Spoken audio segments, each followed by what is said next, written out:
Should we start the show how we were supposed to start the show? I mean, we can start. I feel like we've already started. But yes. Should we talk about... No, I know. I said, should we start the show? Like, should we... What we meant to talk about? And then we talked about something else for a long time? How we meant to start...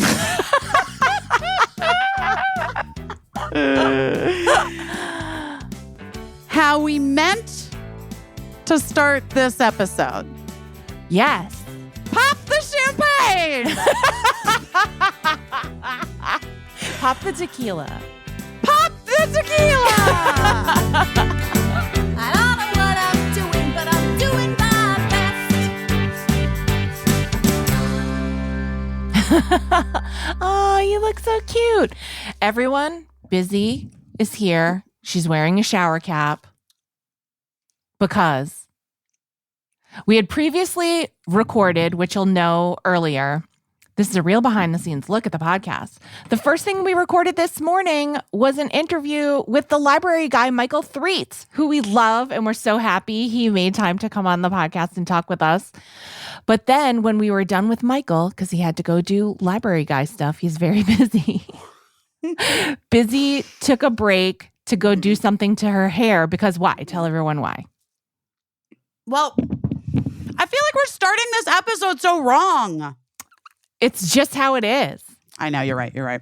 So true. So true. What if it ain't the way that the world is? You know what I mean? No, I'm doing a commercial job tomorrow. Right. For a tequila brand that I'm like super excited to do it. Yeah, you love tequila. To get paid to do something with tequila? Listen, anytime. I'm like, yes, 100%. And then they sent an email this morning that we're like, we think that pink hair was so fun for her premiere, but is it please going to be blonde tomorrow? And I'm like, oh boy. Oh boy. Well, what'd you put on there to try to get the pink out? It was, it had faded a little bit. Yeah, because it's, I use a color depositing shampoo conditioner situation for my hair. You need a color withdrawing shampoo and conditioner. Well, that's what I actually, I just was like, I asked Kirsten to go try to find one of those like gets all the buildup out shampoos because sometimes that works too. Yeah, I think one brand actually makes a color remover. I think what? Wella. I think you can get it at Beauty Supply, a color remover, I believe. Okay, wait. Can you run to a Beauty Supply? Ion makes hair color remover.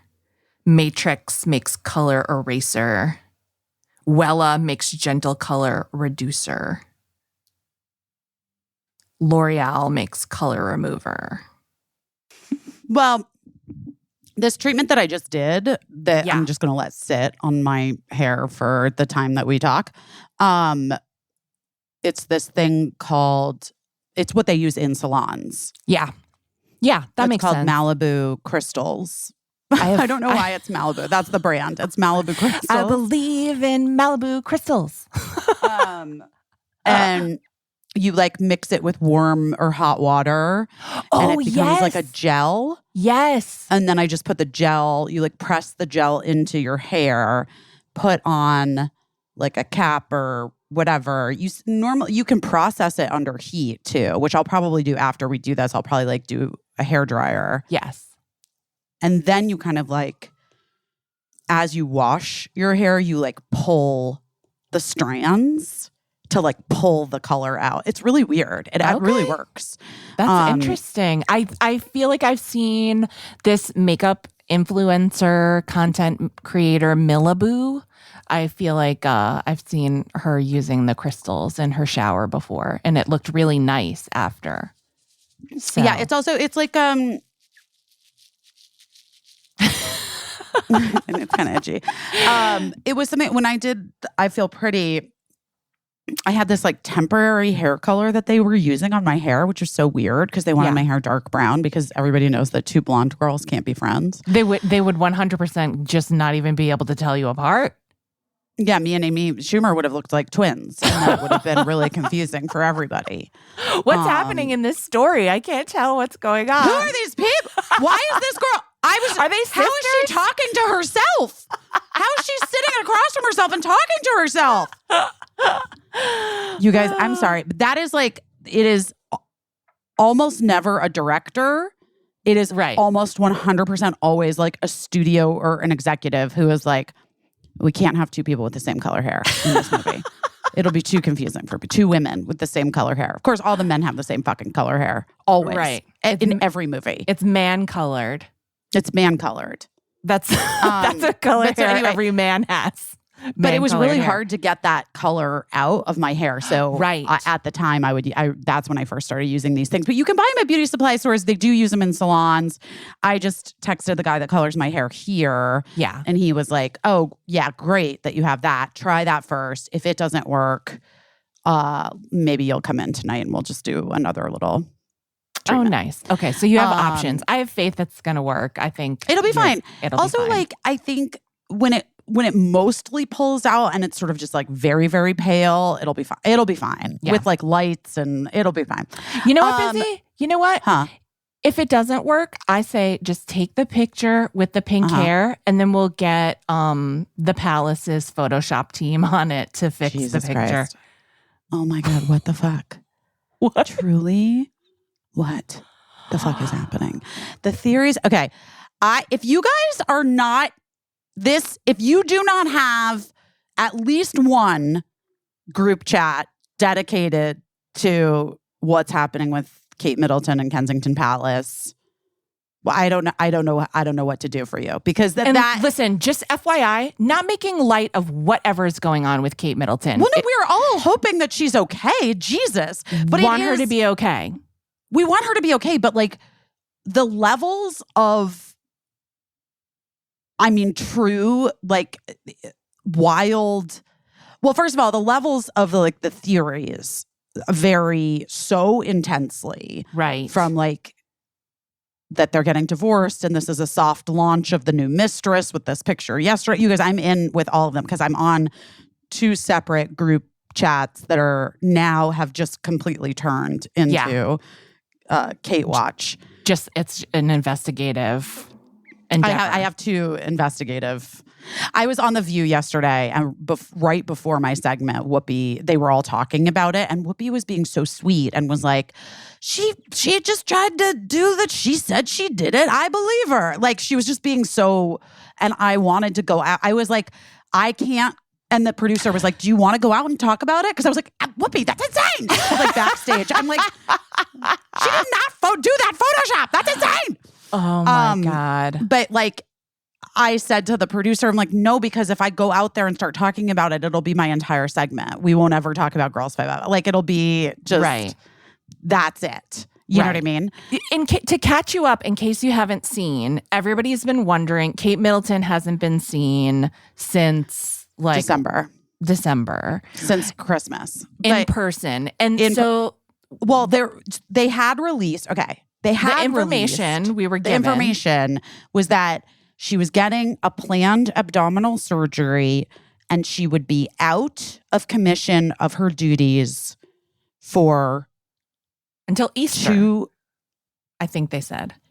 I thought it was only 2 weeks was what they initially said, which was I thought they said until Easter. And I was kind of like, if they had just left it at that, I would have believed it, because as someone who has had 2 cesarean sections, abdominal surgery is not a joke. And like, I wasn't sick. Like having a baby, contrary to everyone's belief, it's not an illness. It's like, I was actually in better shape after the baby came out both times, but the abdominal surgery part is no joke. You know the story about the time I tried to change Eli's diaper by myself for the first time, and he projectile shitted all over me when I was alone in the hospital, and I almost blacked out from laughing, like almost passed out. But it was because of like, if if I just had natural childbirth, I think I would have had a shot in hell of not passing out, but I was laughing so hard, and coupled with abdominal surgery is a recipe for passing out. Anyway, Look. go on. Look, it has been. So this photo, So people have been this conspiracy theory stuff has started had already started percolating. Yes. And I had been paying attention to it for a few weeks, but sort of just like Sure. We're only human. interested, but not like letting it consume me. Right. This past weekend was Mother's Day in the UK. People have been asking, where's Kate? What's happening? Why hasn't she? There have been some pretty glaring misses of public appearances, like a funeral, for instance, and some other things. And people are just confused. Yeah. Where is she? Then they had supposedly a picture of her with her and her mom. And people zoomed right in and were like, this woman who is supposed to be Kate does not have a mole on her face. And so I was like, maybe she went in for mole removal. Somebody just sent me one that said the Swifties are sleuthing. William is done for. Oh no. Oh no. So there was that photo that people like, and people, that was last week, and people were like, abso-fucking-lutely not. It's not her. It's not her. So then Mother's Day this past weekend, she does her own post on social media, supposedly. Of her with the kids. Allegedly. Now, allegedly she posted this. Allegedly she posted a picture of herself with her 3 children. That allegedly William took. That allegedly, yes, a little camera emoji by William. Immediately, people noticed, okay, the little girl's hand is like askew from her sleeve. Her skirt. The sleeve was missing in part at the bottom. I had to my friends didn't understand the Photoshop thing. I have friends that were like, I don't see it. Yeah. And I was like, guys, okay. So the I had stairs to are bent. circle. Yeah. I had to circle and send them all of these things. Right. And so, okay, so this is just immediately what people immediately notice with the naked eye. The daughter's hand is not attached where it should be to the sleeve. Her little plaid skirt just has a weird jutting out thing that's sticking somewhere. The people had quibbles with the way the kids are holding their hands. I'm like, kids do weird things with their hands. I'm not gonna buy into that. But just the hand thing.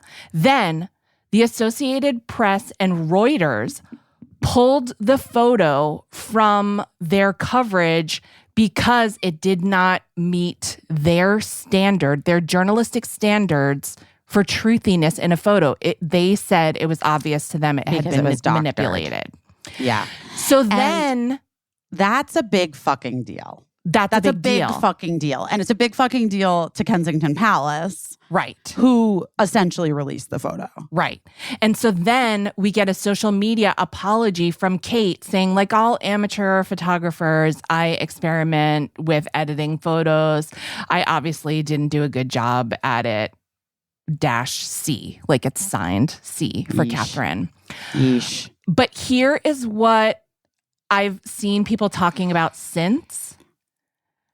Someone figured out, and I don't know if this is true, but again, I don't want to be one of those people that believes everything I see on TikTok, because obviously there's a lot of BS on TikTok. Someone said, oh, I think this photo was taken back in November. The whole family did an event together. There's a TikTok. Guys, there's a TikTok where they're all wearing the same clothes, but in this photo, the color of some of the clothes have been changed, and possibly the little skirt that wasn't right in the first place was possibly just pasted over. So there's that. Somebody's like, I think this photo is from back in November. Then another person is like, this is Kate's face from a Vogue magazine cover 8 years ago. And Yeah. then they do a thing where they overlap the face and like Busy, as someone who's had her picture taken a lot of times, like because some people are like, oh, her face looks like her face. What a shock. But it is hard to just in a snapshot replicate your exact position, lighting, and expression from time to time, right? And you wouldn't look the same as 8 years ago. No. I don't know. I mean, Yeah. Listen, it to me, I don't even understand, but like, I also don't understand who in God's name did that job.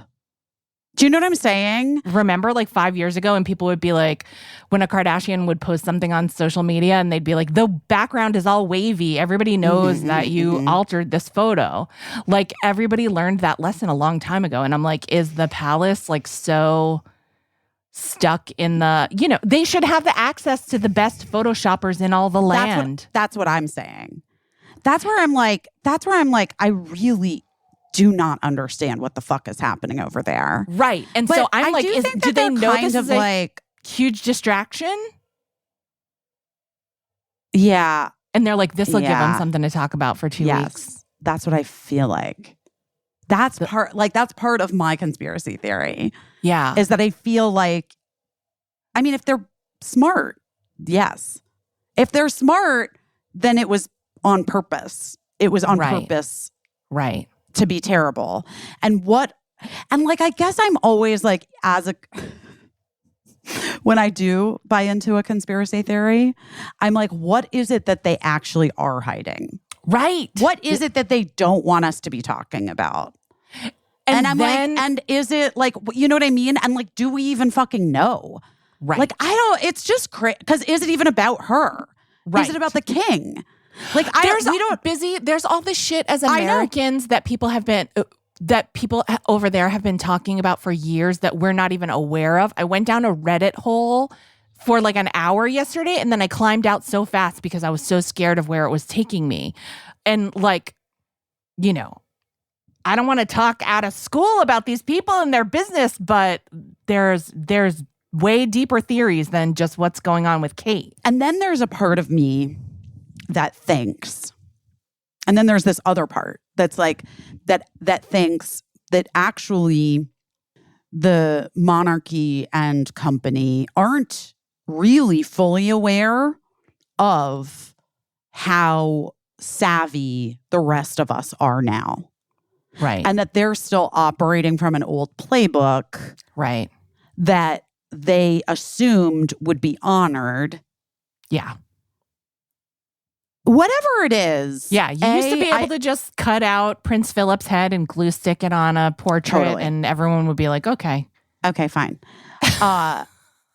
And because they've had agreements with the press for so Right. long. Right. That's the other thing that, like, if anyone ever doubted Meghan and Harry, ever, this to me is like proof positive that those stories were being fed directly to all of the press from Kensington Palace, because the amount, like the lack of information about Kate's whereabouts, about what is happening for real, seems very clear to me that like they are protecting her.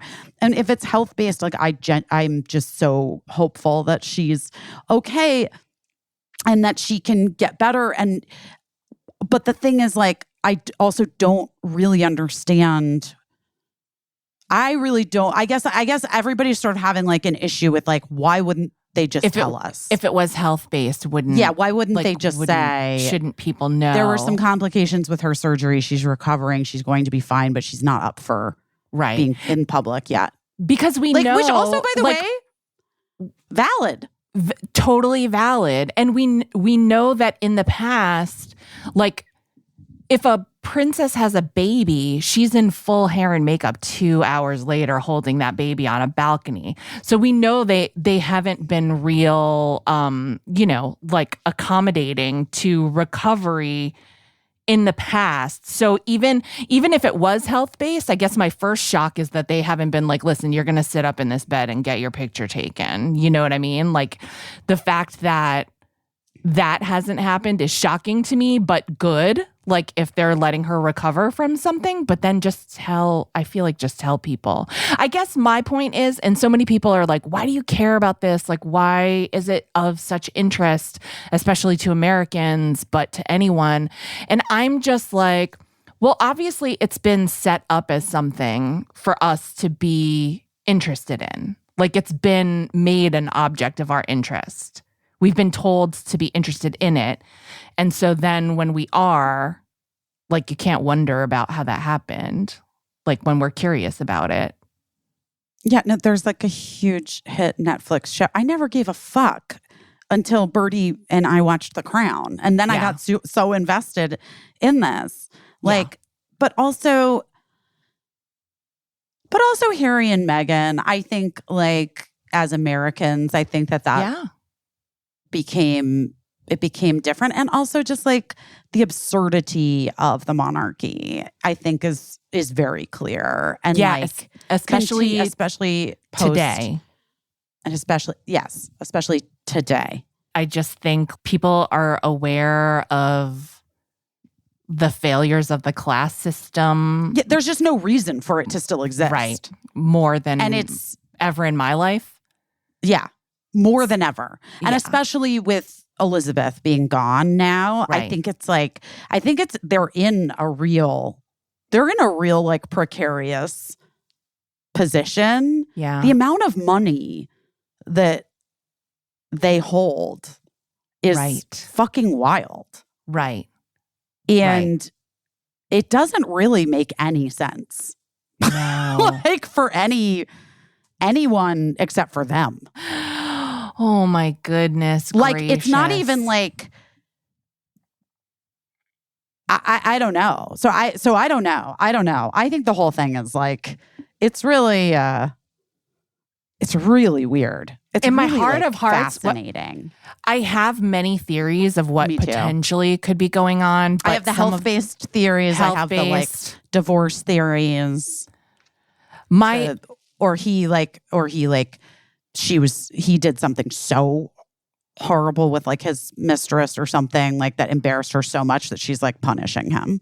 Right. That's honestly like in my heart of hearts, that's what I hope it's that she has autonomy and she's like, fuck you guys. I'm not taking a picture. Let everyone wonder and talk and you can look stupid as can be. And then I hope so too. You know, that's what I hope like is that she's just like, fuck this.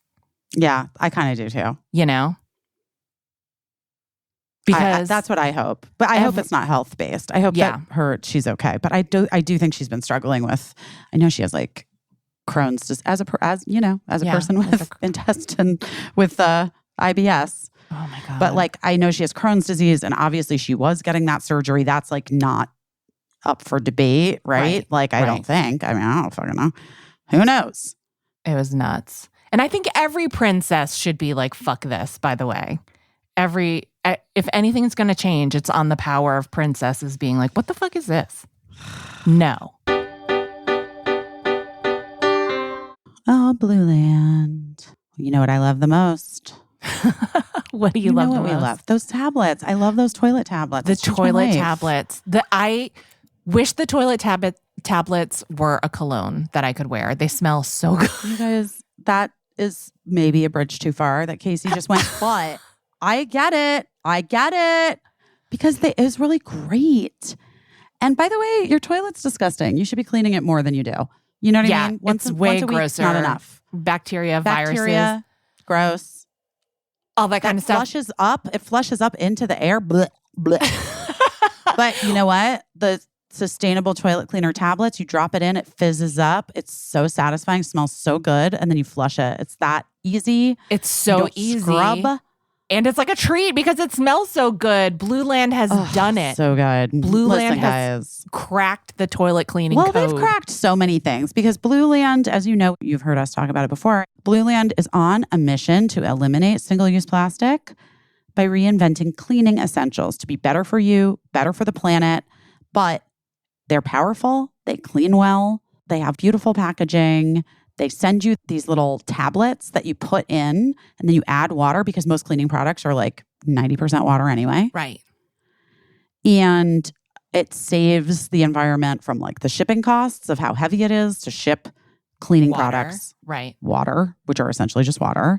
And then additionally, all that plastic, saving you all that plastic from going into landfills of every time you buy a new bottle of this cleaner or that cleaner or whatever. Yeah. But these toilet tablets, guys, obsessed.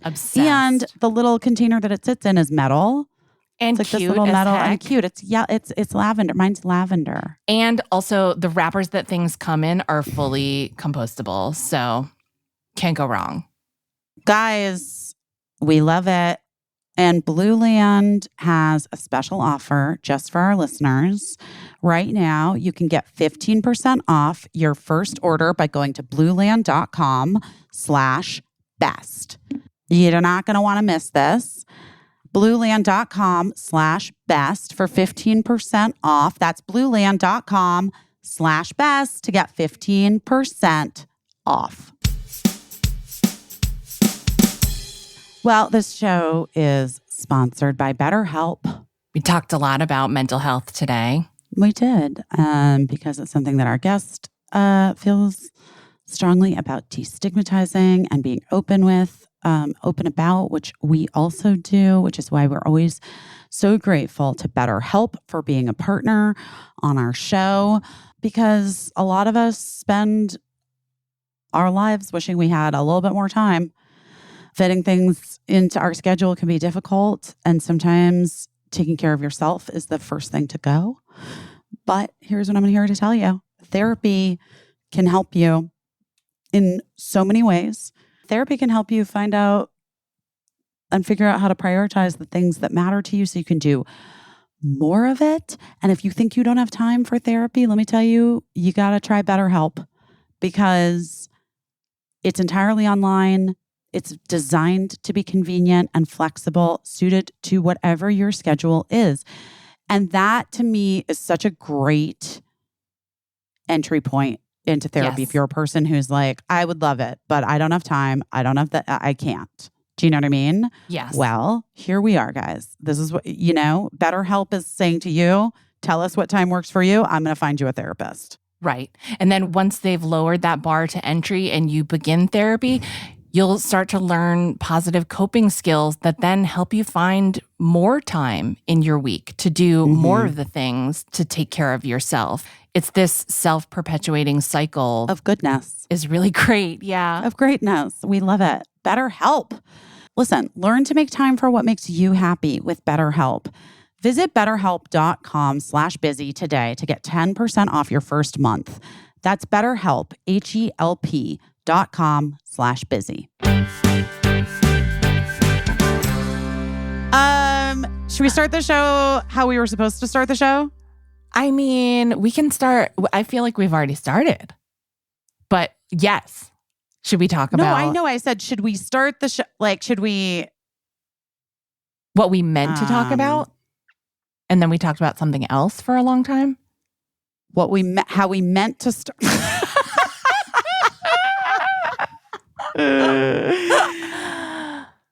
How we meant to start this episode. Yes. Pop the champagne. Pop the tequila. Pop the tequila. Well, you guys, listen, Girls 5 Eva, seasons 1, 2, and then brand new season 3 comes out tomorrow. So exciting. Listen, nothing could be more exciting. What I'm just going to ask of you to do is put that fucker on all weekend long like it's a Justin Bieber album. Just keep playing it over and over on Netflix when you're out of the room, when you go out. Just Girls 5 Eva seasons 1 through 3 all weekend long. And I heard it counts, by the way. I heard from someone on the inside. It really does count. Yeah. Who I'm was doing like, it. I'm doing it in this fucking TV, and I'm doing it downtown in both of my televisions. Don't even worry about it. I got myself 3 TVs covered. But if you guys wouldn't mind, I'd appreciate it because I love that job so much. I love this season. I love working on that show. I would be so thrilled if it found new life and if people like found it and love it and we get to continue doing it. And that it is so exciting. And this season is so funny and so great. And there's such good music. And I have sort of like an Adele ballad in, I think it's the third episode. It's either the second or the third episode called Is There a Me? Aww. Is that a spoiler? Can I do that? Would somebody get mad at me? I don't know. It's just like a little treat that you guys get. Let me see if I can find the literally what is wrong with me, you guys? I can't. Well, I'm excited. There's nothing wrong with being excited. I think it's great that you're excited. And by the way, everything that you ever do that you're excited for, the production, the show is lucky to have your enthusiasm.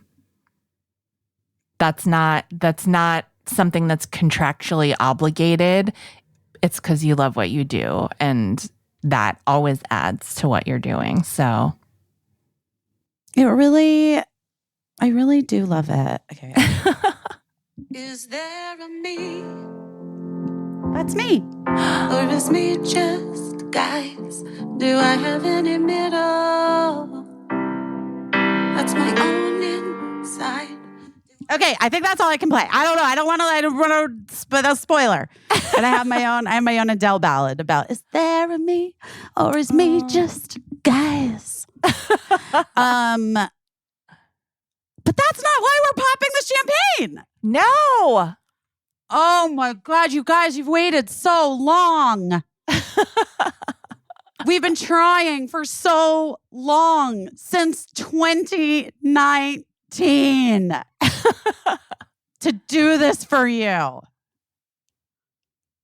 And we found the people who want to do it with us.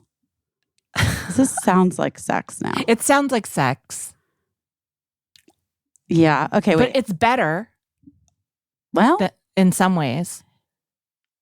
sex is cool. But have you ever made a late night talk show for QVC Plus? Woo! Pew, pew, pew, Is that- pew, no. pew. Yeah. Wait, I can't hear you. What'd you say? You can't hear me? No, that was weird. You just cut out. What'd you Oh, say? it's so weird. I just said woo. And I said, bam, bam, bam, bam. Oh, maybe it was like too loud. It was too loud. It was like, we're not accustomed to Caissie being so happy about anything. Guys, after many years and lots of meetings, lots of stuff. lots of side trips down a garden path that was beautiful, but ultimately led not to this. No. But now, here we are. And QVC Plus is going to be, I mean, like, we're doing a late night talk show for QVC Plus. It'll be once a week, Exciting. a half hour. We're going to try to give you a little bit of the piece of what we were giving you on E. We love our friends at QVC. Caissie and I did that. We did that special with them last year for Christmas. And we really enjoyed working with Mychal and everybody at QVC. And essentially, we were just like, can you guys just help us make our talk show again for a little bit? Is that too much to ask QVC Plus? And QVC Plus was like, no, that sounds chill. Let's do it. That sounds super fun. Why wouldn't we do that? Let's do it, which is so exciting. And it's so exciting. I'm sure this is a surprise because it was like a surprise to us. Like QVC is making stuff because we know QVC for a thing. Like that, we know what QVC does. They're obviously an institution, but now they're doing something a little different where they're making things that are different from what they made before. They're using their power to like make some cool things, and we get to make something cool with them. And I'm so excited. We're so excited, you guys. We've been working on this for a long time. When we were like, hopefully we can talk about it soon. Hopefully we can talk about this soon. Hopefully we can talk about this soon. This was it. This was it. This was it all along, guys. This was it. And the thing is, QVC plus HSN plus have been starting to make some other kinds of shows. Curtis Stone has like a long form talk show cooking lifestyle show. Yeah. And they've made a couple movies. A couple movies, really? Yeah, they made a holiday movie the year that we did the holiday special, and then a holiday movie this year. Oh, I just knew about that one from last year. Yeah, I remember that one. I didn't see the one this year, but maybe I will watch it now because I'm in the family of QVC Plus. We got to bone up. And you know, guys, like Caissie and I truly want to thank you guys all for always being so supportive of us. But like, recently when I've been doing a lot of press for Girls Five Eva on Netflix tomorrow, I'm just going to say that every time I please mention it. A lot of people have said like, oh, by the way, I just really miss your talk show. I really loved your talk show. Yeah. And I feel like it's interesting because it's been 4 years. Yeah. Well, almost 5. Yeah. We were off the air in May 2019. Yeah. So it's almost 5 years. Uh-huh. Oh, Jesus. It's 5 years. Oh, Jesus. It's 5 years. Yeah. But these past 5 years, I think, have felt really like, obviously, I think we've all been in kind of a fugue state for many of them, and especially for like at least 3 of them. I think a lot of us were like in kind of like a fugue state. And I do think like just people are kind of like coming out of it a little bit. And they're like, oh, wait, what happened to your talk show? Right. Well, I also feel like I've just been thinking about it so much. And I'm like, we had a thing that we were trying to give to people when we made that original talk show. And we felt like this is really needed, like this is needed by the people it's needed by. You know what I mean? And like, I always want to give that to people. And what I can say is in the intervening 5 years, more people need that same kind of thing than ever. Totally. And so I'm really not for nothing. I'm like excited that it's like heading into this election year. Yeah. I'm excited. At first I was like nervous about, but then I'm like, I don't know. People are going to need a place to check their anxiety at the coat rack and like enjoy themselves and be bathed in warmth and love for a half hour. Totally. 100%. Especially like right before you turn in for the night. I think this is why we need women represented in late night. Sometimes people want to hear from someone that's like them and cares about the same things that they care about, So I'm excited. I'm excited to get back at it. No shit. So it's going to be like me and Busy and the team at QVC. It's a real scrappy operation. Real bare bones. But, it doesn't. You know who I just talked to, though? You know who I had lunch with? Who's that? Raymond Padilla.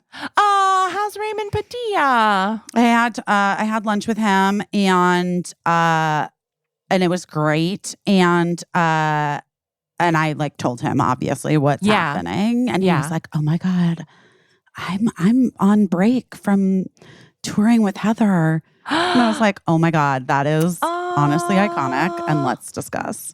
But also I was like, maybe Raymond can do some like man on the street things with That'd us. be so fun. It would be really fun. Yeah. He's the full best. circle. Guys, full circle moments. Full circle, Raymond Padilla. I'm eating M&Ms, guys. I'm sorry. It's okay. You can have an M&M. I need an M&M. I need an M&M. I'm surprised that to celebrate. You're just a fan of plain M&Ms? Yes.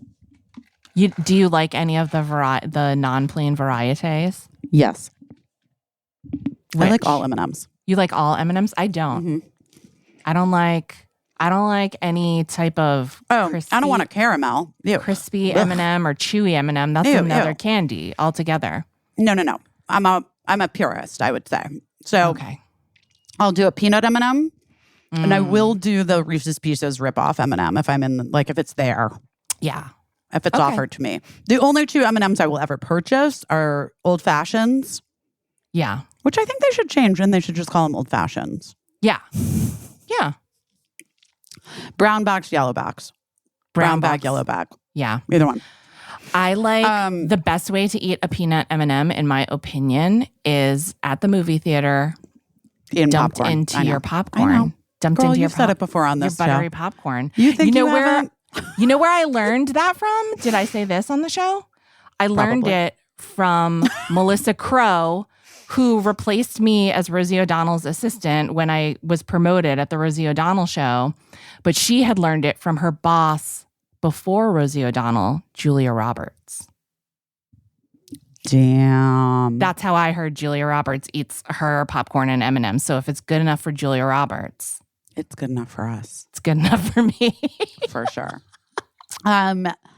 Well, guys, thoughts, feelings, excitement. What do you think?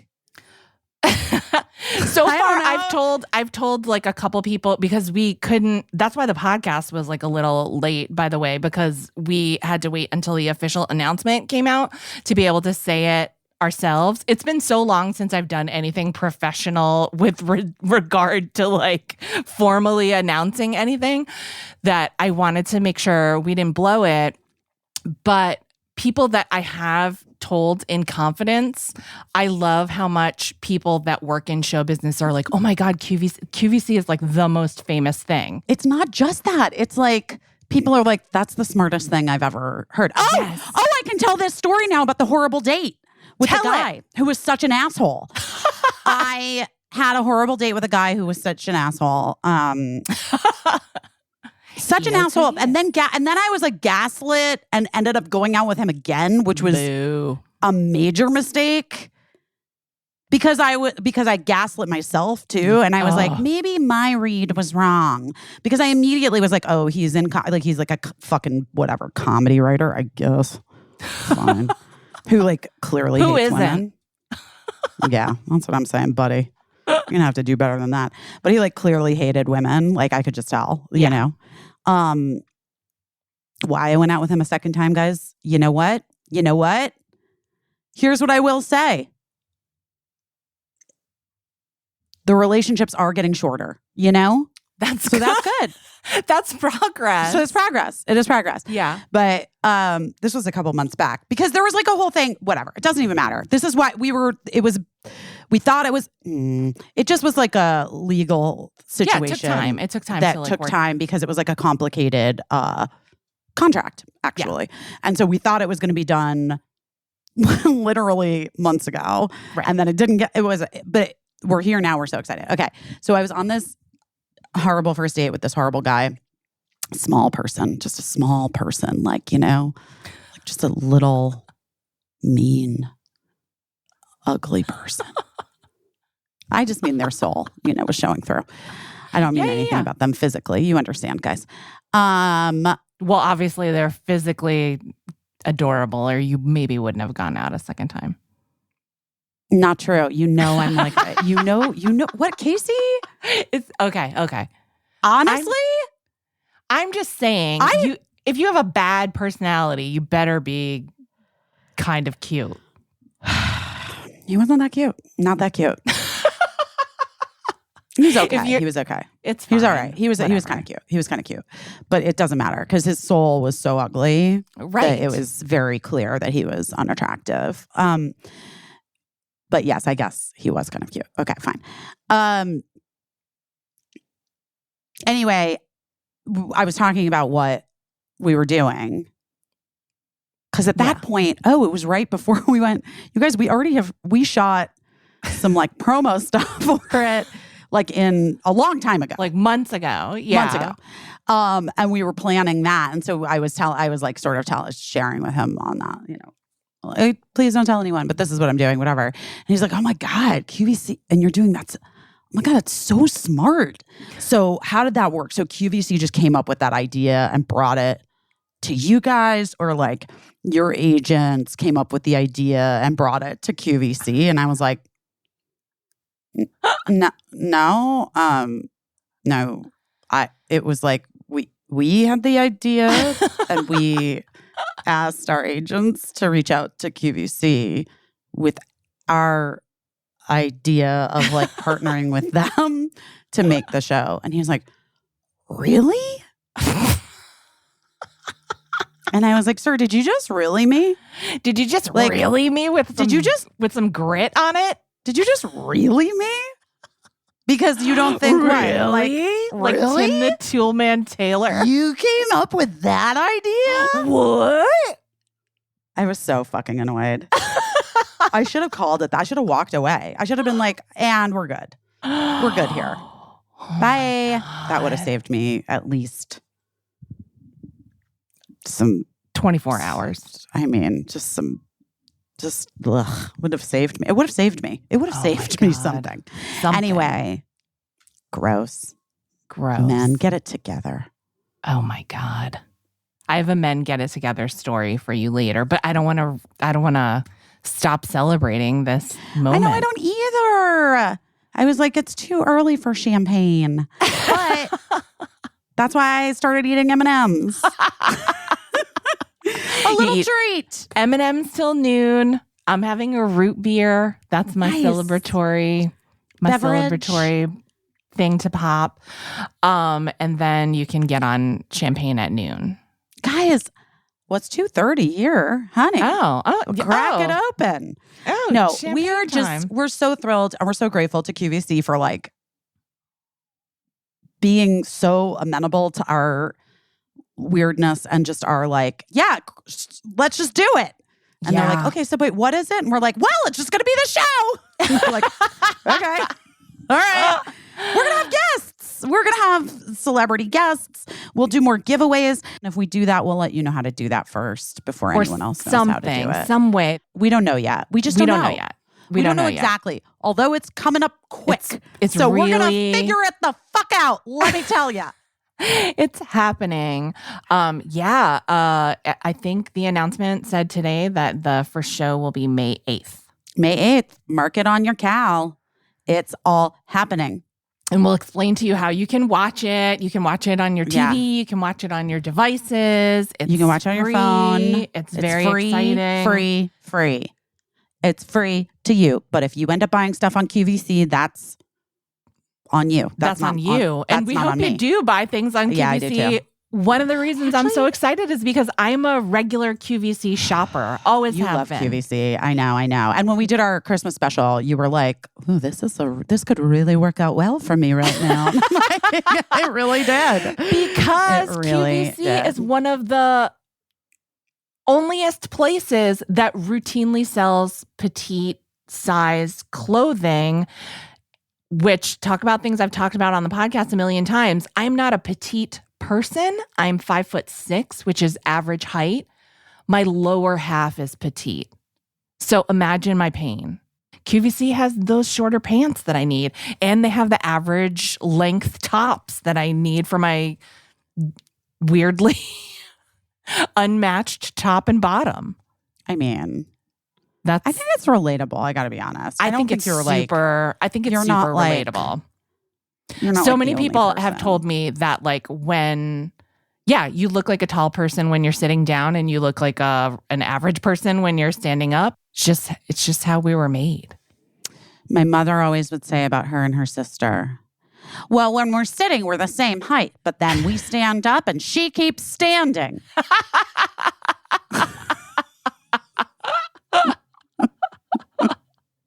Why is that so my mother? It's so because your mother is hilarious. Yeah, it's so true.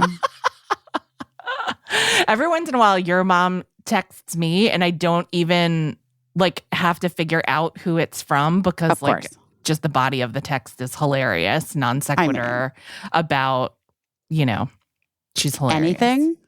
Yeah. Usually about something that we talked about on the podcast, but it's always hilarious. Like most people they have to open up and like warm up to being funny. Not your mom. She's like boom funny out of the gate always. My mother is the funniest.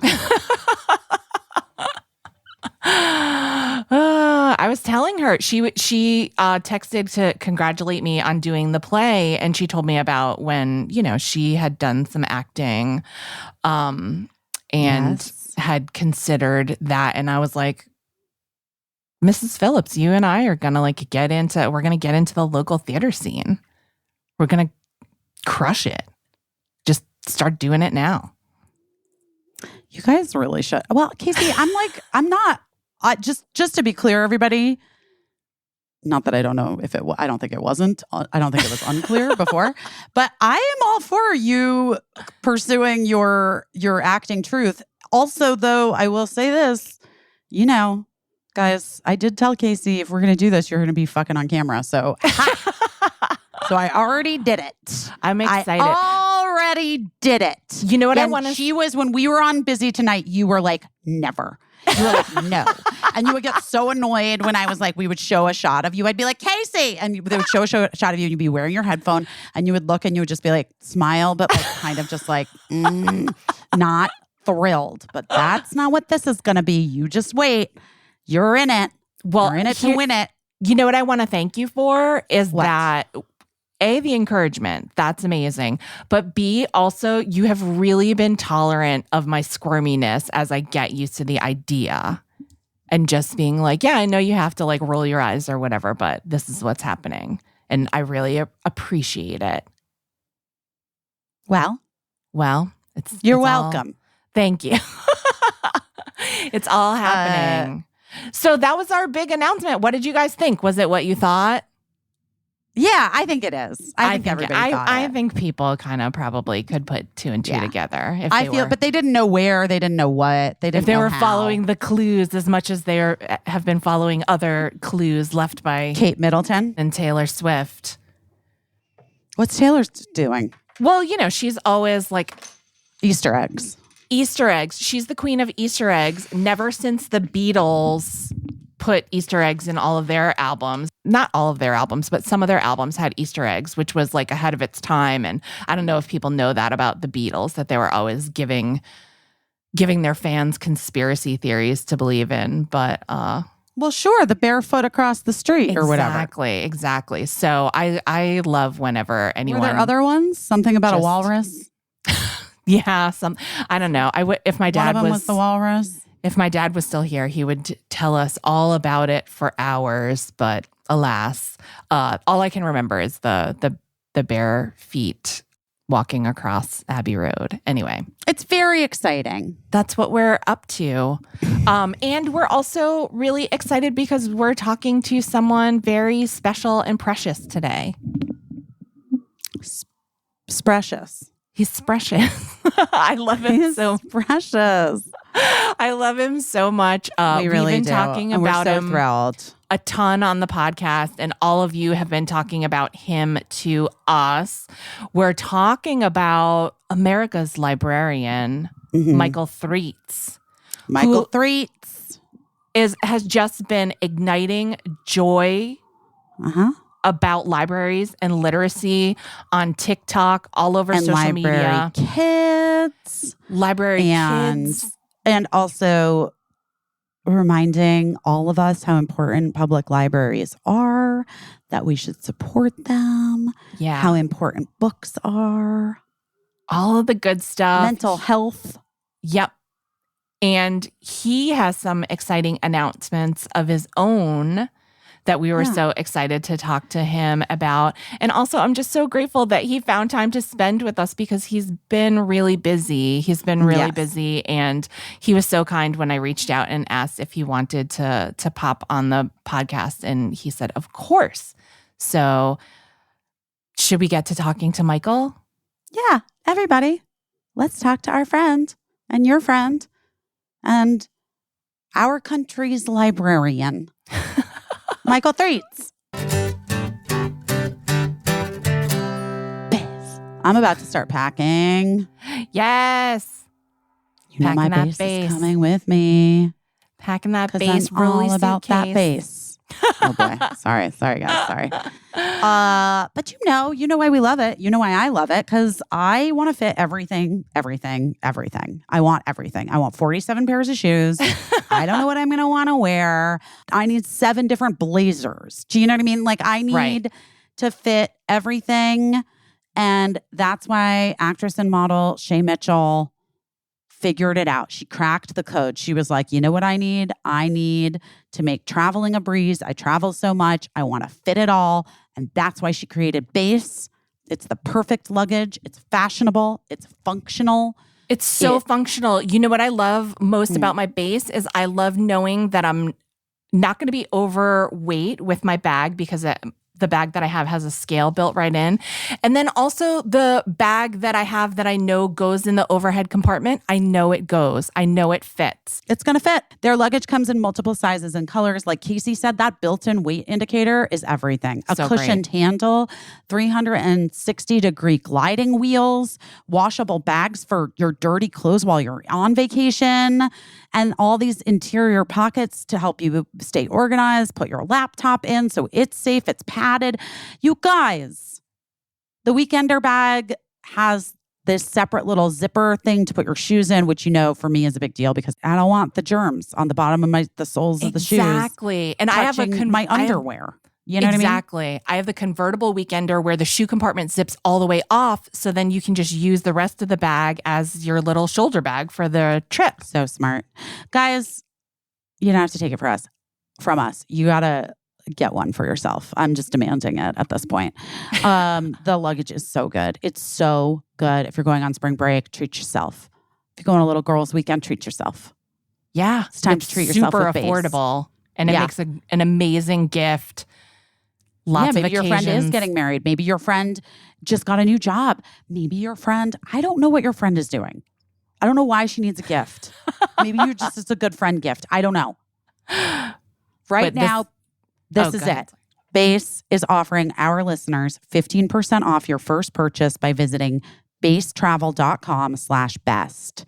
Go to basetravel.com/best for 15% off your first purchase. It's BEIS travel.com/best. Oh, wild grain, how I love you and your fully customizable boxes. Is that good? It was wonderful. Thanks. Yeah, I'm really feeling it this day. You're feeling a ballad, a wild grain ballad. I'm feeling a wild grain love song. Wild grain. Every item bakes in from frozen in 25 minutes or less. No thawing required. The truth is, a lot of it is much less than 25 minutes. That pasta is like 4 minutes, dude. Yeah, it's super quick and super good. It would be worth waiting for, but you don't have to wait. Don't have to wait. Wild grain is, in case you missed it, the first ever Bake from Frozen subscription box for sourdough breads, fresh pastas, artisanal pastries like croissants and cookies, artisanal pastries. There's so much delicious stuff inside, and you can fully customize your wild grain box. Say you're hosting the PTA thing, and you're like, it's the morning meeting, and I'm gonna have to bring just a bunch of pastries. Guess what? You're going to plan ahead and you're going to be like, I'm going to get all pastries in my box. Yeah. This month. And then you're going to bake them because it's so easy. And you're going to win the PTA. Yeah. And you're going to show up and win. That is what you're going to do with wild grain. I'm not kidding. Your kids love the pasta. My guys love the bread. You know what I love about it so much is that they're familiar with wild grain. They know that it comes. We put it away in the freezer, but they still have a sense of wonder and surprise every time I make something, and they think I'm a genius. And so I'm never stopping that. No, you're never stopping, and we're never stopping. And we love wild grain so much, you guys. Again, if you want a box of all bread, do it. All pasta, all pastries, you can have it. For a limited time, also, you can get $30 off the first box. Plus, there's free croissants in every box, guys. When you go to, I don't know, I don't either. It's too generous. It is. It's too generous. You have to go to wildgrain.com/busy to start your subscription. You heard us right. Free croissants in every box and $30 off your first box when you go to wildgrain.com/busy. That's wildgrain.com/busy, or you can use promo code busy at the checkout. Hi, Michael. Hello there. How are you? It's so nice to meet you. Likewise. It's nice to meet you. How are you doing? I'm good. Thank you so much for joining us. Oh, no, my pleasure. Thank you for having me. I appreciate it. Okay, I want to make sure I'm pronouncing your last name properly. It's Threets? Yes, just like the number 3 spelled out, and then T as in Tango, S as in Sam at the end of it. Threets, exactly as you said. Amazing. Okay.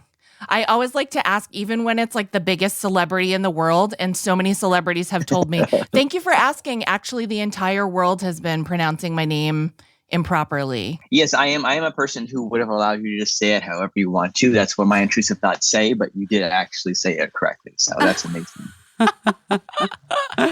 feel that deeply. Well, Michael, we won't take up too much of your time. We're so thrilled that you're joining us. Thank you so much for being here. You know that it's so nice to meet you over Zoom. Likewise. No, thank you for having me. My cat has decided to join the Zoom, as the Zoom often does. Oh, we love it. What's your we cat's love a cat. Name? This one is Kissing Cat Barlow.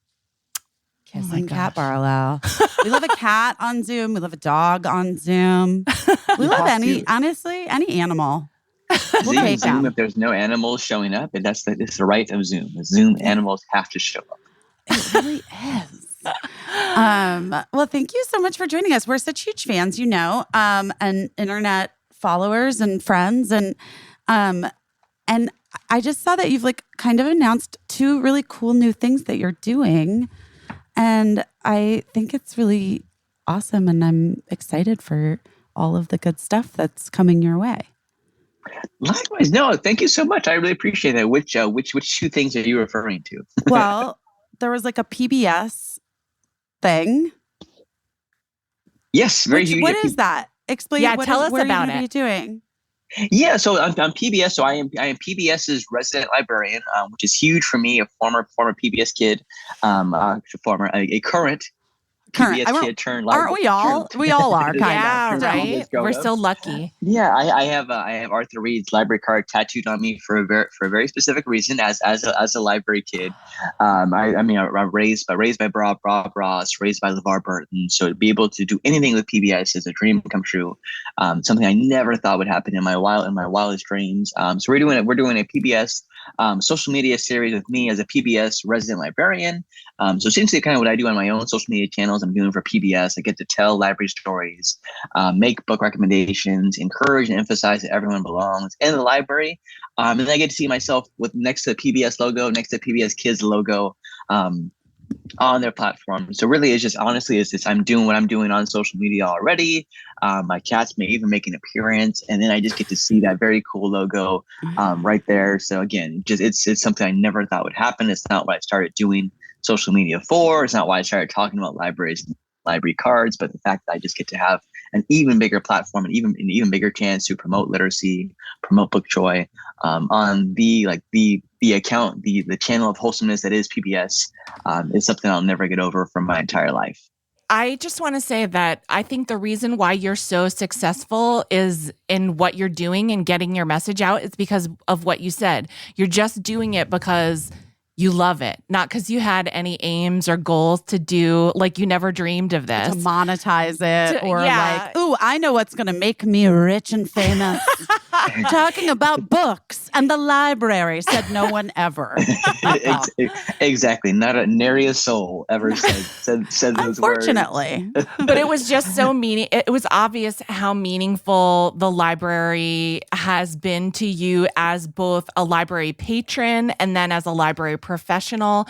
I have such respect for librarians. Both of my in-laws were librarians. I didn't know that they were librarians. My grandma was a librarian. Really? Oh my gosh. Moot was a librarian. After when my grandfather passed away, I was not born yet. My mom was like in her 20s, and she had 2 younger siblings, and my grandma had never had a job. But she knew she needed to do something. Yeah. And when my grandfather passed away, so when he was sick, she actually got her master's in library sciences. That's And incredible. She was a librarian. That's very Real cool. deal. Yeah. It's such an important job. And I just have so much respect for what you did in your day-to-day job, Mychal, but then also how you used social media to remind people and ignite a spark in them about how wonderful the library can be and what a resource. For me as a kid, the library was like, I used to imagine it was like a palace that with all the books I could ever want and all the records I could ever listen to. And there was a theater at my hometown library. It was where I always just went to like be safe. And so that really spoke to me. And then of course, Busy and I have often said that we would love to bring back book fairs for adults. And you said the same thing. You had the same idea. So many people were like, oh my gosh, you have to meet this guy, Mychal. You'll love him. I think like a lot of people don't realize I've been on social media for so very long, and the Adult Scholastic Book Fair was what I really first started talking about. Like when I downloaded TikTok back when the pandemic first hit, when it was either download Animal Crossing or download TikTok. I didn't have a Nintendo Switch, so I downloaded TikTok, and I tried to dance. I am not a dancer. TikTok confirmed that instantly. And I was like, okay, I discovered Book Talk, and I was like, okay, you know what? I think I saw someone mention the Adult Scholastic Book Fair first. I've always said it's not the Adult Scholastic Book Fair is by no means my idea. It's been around for a very, very long time. People have been trying to push it for ages. I think what I did a little bit differently was I would just like, you know what? I love that too. Let's have Lamborghini posters, giant bookmarks, goosebumps for us nostalgic adults. We all loved it. I mean, I was a homeschool kid. I only ever got to go to one Adult Scholastic Book Fair in my career as a Scholastic Book Fair kid. Really? I think what I did differently. Yes, only one. I managed to infiltrate a local school's Scholastic Book Fair as a homeschool kid. I think what I did differently, what I thought was we could meet in breweries, meet in wineries, which has always been like the upholding part of Scholastic, in addition to getting the publisher on board. But I want whatever funds all of us nostalgic adults in breweries and wineries going crazy with our adult money is spending on these trinkets, was the funds would go back to the local schools and no kid would leave empty-handed. And I think that's what people latched onto. Yeah. Was of course the nostalgia, was of course being able to experience those wonderful things, Lisa Frank, all of the aspects, the smell of the catalog, whatever it may be. But then the people were like, oh man, like let's give these funds back to the schools. They're so underfunded. Let's have a lot of fun on our own, but then we can also support, we can help these kids make sure that they get access to books. They can all leave with a good book. And I think that's what people are like, yes, let's do it that way. And I just kept on talking. I got close a couple times. I think I'm getting very close, getting close again. I still have not given up. I'm still very much library joy, book joy, but I think that also goes in line with the Adult Scholastic Book Fair joy as well. So I'm still trying to do it. Mychal, I think what's really interesting, and a thing that you just brought up, is that, I have 2 kids who are 15 and 10, and schools are always looking for fundraisers and ways to get parents involved. And I really do think, just in listening to you, there's such an opportunity for a parent-led thing. You know what I mean? Where they put together the fundraiser that's essentially like the Adult Scholastic Book Fair, and they can throw them for their own community, and like the money can go right back to their schools. That's it's so great. I mean, it feels like, yeah, let's do it. What I love about it too is I think, Mychal, we talk a lot on this podcast about community and how it's hard to come by these days. We really have sort of siloed and isolated ourselves, probably not intentionally, just because of the way that the world is right now. And what I love so much about the book fair and the library and just books in general is that they are a great starting point for community to, when you say to someone, I just texted a friend that Busy gave me a book that I read and I enjoyed reading. And then I texted a third friend and said, hey, when I was reading this book that Busy just gave me, I cast you in my mind in the lead role, which is something that I always do when I'm reading a novel. And then she texted me a picture that she was reading the same book. So suddenly we had so much to talk about. And I love what you have done for community, for people in real life at your real library that you worked at and also online. I think it's so great. Yeah, you know what? I think community is the biggest aspect of what I talk about. Is that's a whole aspect of books, of libraries, that we're all waiting to love books. And for so long, I think we've all secretly loved books. We love literacy. I don't think there's any person in the world who's like, literacy, why do we want that? Why do we want people to be able to read and write? But I think we're so much more focusing on the joy, on like the fun aspects of being able to read, of being able to write. The fact that you can watch Netflix, you can read these subtitles. That's reading. You can read blogs. You can go on X, Twitter, whatever you call it. You can go on these various platforms, and you can, whatever your version of reading is, you can watch Studio Ghibli films with subtitles. This is all the joys I think as people like. It's people like Busy talking about books. People like Malala, people like Steph Curry, people like Amanda Gorman. People are like emphasizing books, like they're like, yes, I'm having fun reading. And for the first time in a long time, like reading books is like a cool thing. I've always thought books reading is cool. But like everyone else is like, okay, I can talk about it. Like there's no shame, there's no embarrassment.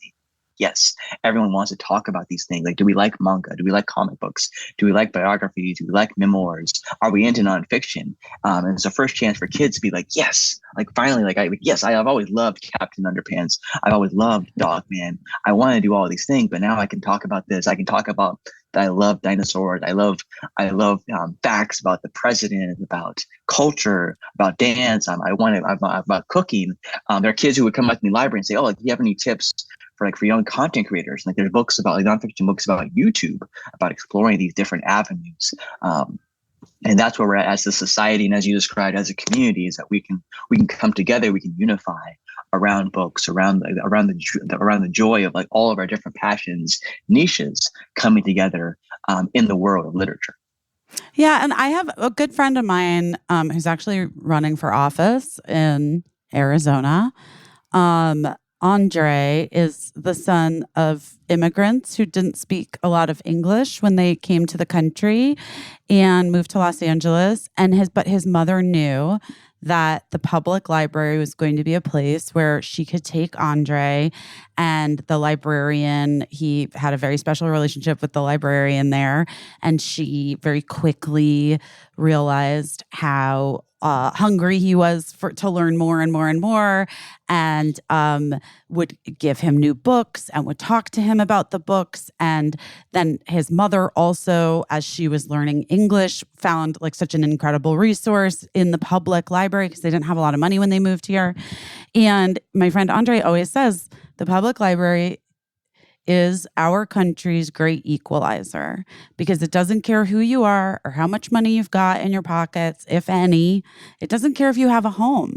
It doesn't care. The library and librarians are there to just help you find the book or magazine or whatever it might be that you're looking for, and to help expand your world a little bit. And, it really is always, that's why I raise money for public libraries and active in, helping to save our public libraries, because funding has been so down. And we need to really remember that it's an incredible, you can get your high school diploma in Los Angeles. I know, especially the Los Angeles public library system, you can get an actual, it's not a GED, it's like your actual high school diploma. Are there other libraries, other public library systems that you can do that as well in the country? Do you know? There are, yeah. So what you're describing is Career Online High School, and it's California, it's the West Coast, it's the East Coast, where just as you described, people can get their high school diploma all online. They don't have to worry about like the struggle, like the mental health and the anxiety aspects of going to physical places and trying to worry about like, oh, how am I going to like make new friends? How can I make these connections and get my degree? They can take advantage of resources like you just described. There's tutor.com, there's BrainFuse Help Now, which helps my library. So the difference is tutor.com is online homework help from 10 a.m. to 10 p.m., whereas BrainFuse Homework Help Now is available 24/7. So Wow. all you have to do is have a library card. It helps literally people from age 0 to 109. I'm sure there are people older than 109 that'll help, but we just go as 109. And helps them with it even helps them with homework, but it also helps with resume help, cover letter help. Oh, that's so cool. Yeah. Cover letter help. Yes. What a great resource for people. Yes. Yeah, helping them apply for jobs. A lot of libraries have legal help. There's lawyers at the library where lawyers will come into the libraries, offer their free assistance. Yes, I know about that. There's tax help during tax season. I myself, I might start going to something like that. There's also library people. I always make the joke of we're always going to be library card pushers, book pushers, but there's so much more. I mean, there's musical instruments. You can learn to play the ukulele, the violin through the library. There's gardening programs. You can get free seeds from the library. There's video games. Grown-ups never like when I mention the libraries have video games. But, I mean, they're video games. I mean, that's the gateway. That's how we almost trick kids into loving to read. Is because I will say, I was just having this conversation with somebody who didn't really understand that a lot of new video games are very story based and have real acting involved in them and real storytelling. Yeah, writing. So it is, So, and you're reading subtitles. We always say in my house, I am never, whatever my kids want to read, I have no, whatever is a book, we'll always buy them a book or take them to the library, rent them a book. But whatever it is, if it's a graphic novel, fine. If it's, a book when my kids first got phones, they were always had their face in their phone. And my instinct was to be what are you doing? You're on it's such a mistake to give you the phone. And I'd always be what are you looking at on your phone? And my son would be I'm reading Food and Wine. And I'd be oh, I'm sorry. You're reading. Yeah. Okay. Never mind. Well, wait, Mychal, but also you just started, or you're doing a book club too. I am. I just started. I announced it a couple days ago. We just started reading it this morning, or I started reading it this morning. It's a book called Hope Ablaze by Sarah Mughal, and it's a book about a lot of things kind of told in verse. It's a very powerful book. And as I'm telling people about this book club that I'm launching, it's I very much talk about joy all the time. I do intend for there to be some joyful books in this book club. I also wanted to have some powerful conversations. I've always loved No Names Book Club. LeVar Burton has a book club. I'm doing it through the Fable app. I wanted to talk about joy, but I also wanted to talk about heavy conversations. I love all sorts of books. I love nonfiction. I love fiction. I love C.J. Tudor. I always love Louis Sachar, Beverly Cleary. I love Louis Sachar. Bouncing around all over. Nnedi Okorafor. So many different people to read about, and that's what I'm hoping for. And that's why I made messages this morning. I was, you know what? I forgot to say there may be some books in this book club that not everybody likes, and that's okay. There's a book for every book is not for everyone, but every book is for someone. There's a quote that I heard a long time ago. I wish I knew who first said it, but it's so very true. And I'm just take this journey with me. I'm new to this. I've done virtual book clubs. I've been a participant before. This is my first time moderating, leading it. But I'm just trying to introduce different books to people while getting back into reading books myself. I'm remarkably busy, even being away from the library, addressing my mental health, inviting people back into my life, experiencing new things, taking care of silly, unhinged cats, going library to library, just doing all these different things. So I'm just so good. I'm just so excited for what life is offering to former librarian me and always librarian me. I think I'm always going to be a librarian. I don't know if I'm ever going to go back to being a full-time librarian, but I was once told that as soon as you have that master's degree in library information science, you're always a librarian. So I'm taking that to the bank, and I'm always going to be Mychal the librarian.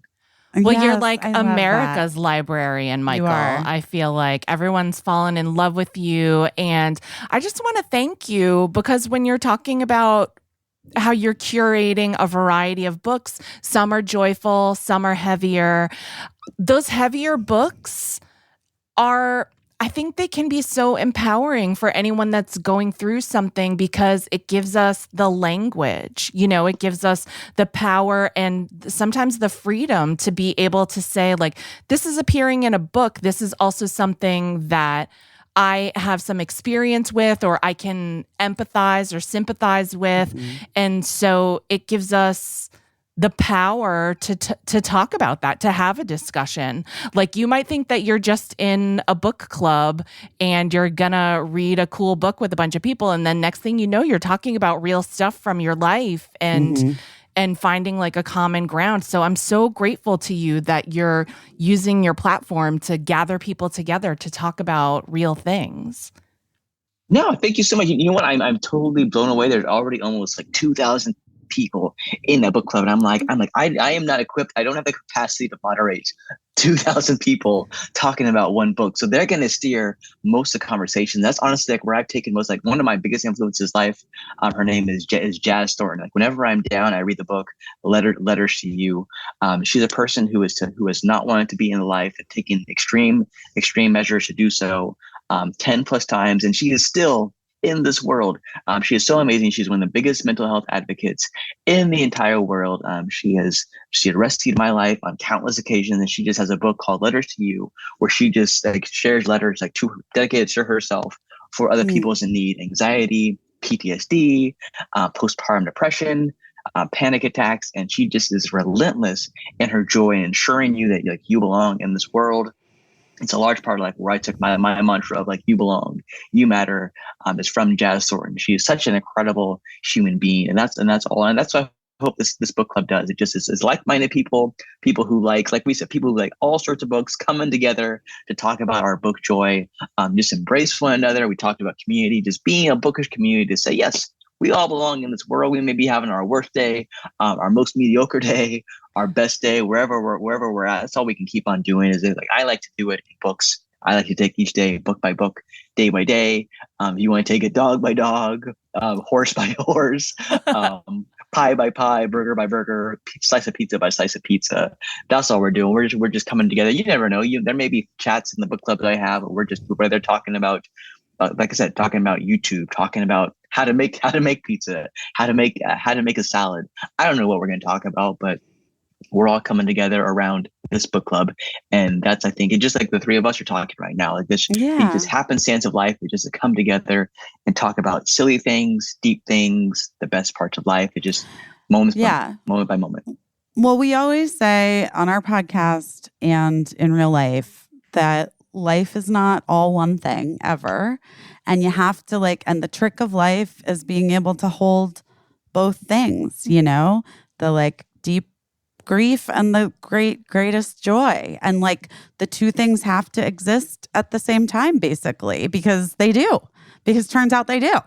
And I'm so appreciative to all of how open you've been on social media for a person who is not like a performer or maybe used to being sort of thrust into the limelight, which is you've been so open about your experience with mental health and just, taking care of yourself. And I think it's so important to just recognize how modeling that for others really makes such a huge difference. So thank you, Mychal. You're just you've been such a bright spot in these last few years, but especially I think getting people excited about books and reminding kids and hearing the stories about library kids coming in. It brought me right back to summer reading program, trying to get those 2 tacos from Taco Bell. You know what I mean? Oh, you had tacos? We had mini pizzas. I feel like we had at Papa Gino's, you could get pizzas if you read enough. You could do. There were lots of different. There were different levels, guys. Different levels. Yes, exactly. I'm very curious about what everyone's reading reward was. Local restaurant reward. Do they still do that, Mychal? Are we still bribing kids with junk food to read? we are still encouraging incentives to read. The Pizza Book Challenge, I think left for a while, but they've returned. So I think you could read. I don't know how many books it is in each place, but you read a certain amount of books. You get your personal pan pizza from Pizza Hut. For California, we do the In-N-Out challenge. So you read 5 books, you get a free burger from In-N-Out. Oh, I'm reading 5 books today. There are so many grown-ups, adults who are like, so when can we get to do this? And now it's it's for the kids. You guys can read 5 books in one day. They are doing all they can. We cannot afford, even though we're a massive conglomerate, we cannot afford grown-ups wanting to read books for burgers. I'm trying to get them to change their minds and Maybe I'll allow just us reward adults. myself with a burger if I read 5 books. Maybe I can just budget that in. Yeah, I do think it's not a bad idea. I think it's great to like get some adults incentivized to read some more, you know? exactly. We're gonna go there with library kids and say, oh, you know what? They're getting their free burger. They can't be the only ones to get these burgers, these shakes. We're gonna spend just as much. Why not give us a little bit more help to do so? Yes. I love that. Or maybe we can set something up like inter-friendship. Like maybe I'll buy my friend a burger if she reads 5 books and she'll buy me a burger and somehow it'll still seem like a you gift. get a reward. Yeah, Yeah. free cup of coffee from Pete's Coffee, something like that. Ooh, Exactly. I like something that. like that. Something like that. I like that a lot. We should have they should have punch cards. Yes. You present your library card, you get half a cup, two library cards, full cup. I love it. I was just talking the other day, Michael, with my son about because my friend wanted to borrow our power washer. And I was like, yes, of course you can borrow our power washer. But also, I think your local library would lend you a power washer. What's the most surprising thing that you think someone wouldn't know you could potentially get at the library? Can you get a power washer from the library? Yeah, from it Van depends. Nuys? There are different libraries. Different libraries do have tooling in library where you can get power washers and different things. And cake pans, Busy, at the Van Nuys Library. You can borrow cake pans. That's what I was thinking about. Busy just had a garage sale where she sold all of her stuff from storage.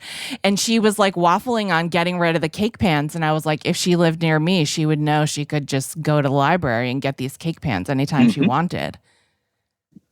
Yes, Bakeware collections, tooling libraries. They're all out there. I think like Busy is just answering your question about like what's the most surprising thing is you never know.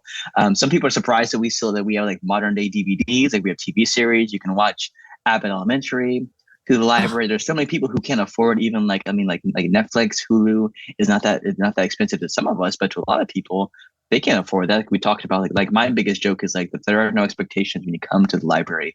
And I used to always love when people would come into the library and they would flash their library card at me like they're entering Costco. Like, here we go. Here's your girl couch. And I'm like, you don't even need that library card to come in here. Like, I am proud of you.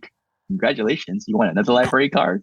But like there's so many different things. There's these tooling libraries, bakeware collections, again, video game collections, so many different databases. I love Libby. The whole reason like I collect library cards wherever I go is to hopefully get another library card to increase the amount of like ebooks and audiobooks that I can use. The more library cards you get, the different access you have to these audiobook collections. Because every library does differently. Yeah, I was going to say in New York Public Library, it's an app. There's like an app on the Apple, like you can get an app or Google Play. You can get. Yes. So you can, it's so cool. Yeah. Spreading it nationwide. Yeah.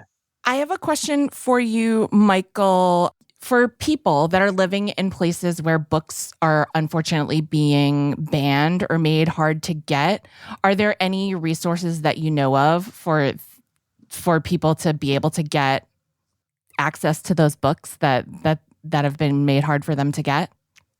You know what? I think Busy just mentioned the main thing is that there are like the New York Public Library. The Brooklyn Public Library for a while had a service where they would provide Libby access to kids, adults and kids 18 and under who wanted to read such books. But otherwise, I would honestly just encourage people to reach out to their local library. So many local library workers have such a hard job through these hardships. There are so many places who are making it library people can be prosecuted for allowing people to have access to books that they should be able to read. Like just because people want to be represented, be it people of color, be it the LGBTQIA+ community. There's so many people who are. When you go through, because we had someone from the ACLU on the podcast to talk about the banned books. And when you look at the titles of the books and what some of these books are that have been banned, it is truly staggering. It's literally like books just about like about Black and brown people, like kids, like I love my hair. Yeah. Like, it's just it really is deeply upsetting. It's deeply upsetting. Like there's nothing it's just, I don't even understand what they're doing, like why they're doing it. It's honestly it's just fear. Half the time they don't read these books. It's books like Jason Reynolds, Kelly Yang, Jerry Craft, where, like you said, character just happen to look like the people that they're worried, and the kids never care. I used to love library store. I used to love going to classes as a children's librarian, taking literally a suitcase full of books, and there would be all these different books like representing different kids, and kids would always be like, oh, this kid looks like me, or this kid looks like you. And they would flock to these books because they wanted to befriend another classmate. They were like, I have to get this book. This book has a black kid on the cover. I've been trying to befriend this kid for so long. And this poor kid is like, I'm still not going to be your friend. You can read that book. You're gonna have to try harder than that, buddy. And it's just like, but to them, they were like, you know what? If I read this book, I can make new friends. That's all kids care about. They are just, they don't care. They're not being indoctrinated. They're being kids. They're loving literature. They love stories. They want to know about all sorts of people.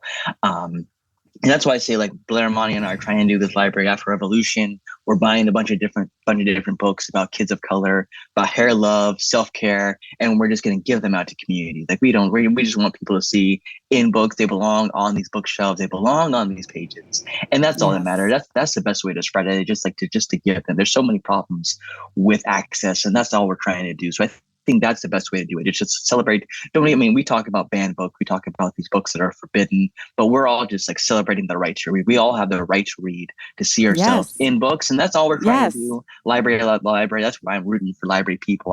I'll never stop. I'm trying to go to as many libraries as I can to keep on pushing this, to keep on spreading this. And I think we're just going to see more and more. As people are like, okay, they're not talking about these books that we're afraid of. They're just talking about these books that happen to look like this kid. They happen to look like that teen, like this grown up. There's no hidden agenda. The agenda is just book joy. It's library joy. They're just trying to spread literacy, spread happiness. That's what literacy is. I'm always talking about like reading levels. Grown ups are worried about, is my kid going to read on a second grade, third grade level? Like, let them read those Spider-Man books. Let them keep on reading Mo Willems and John Klassen.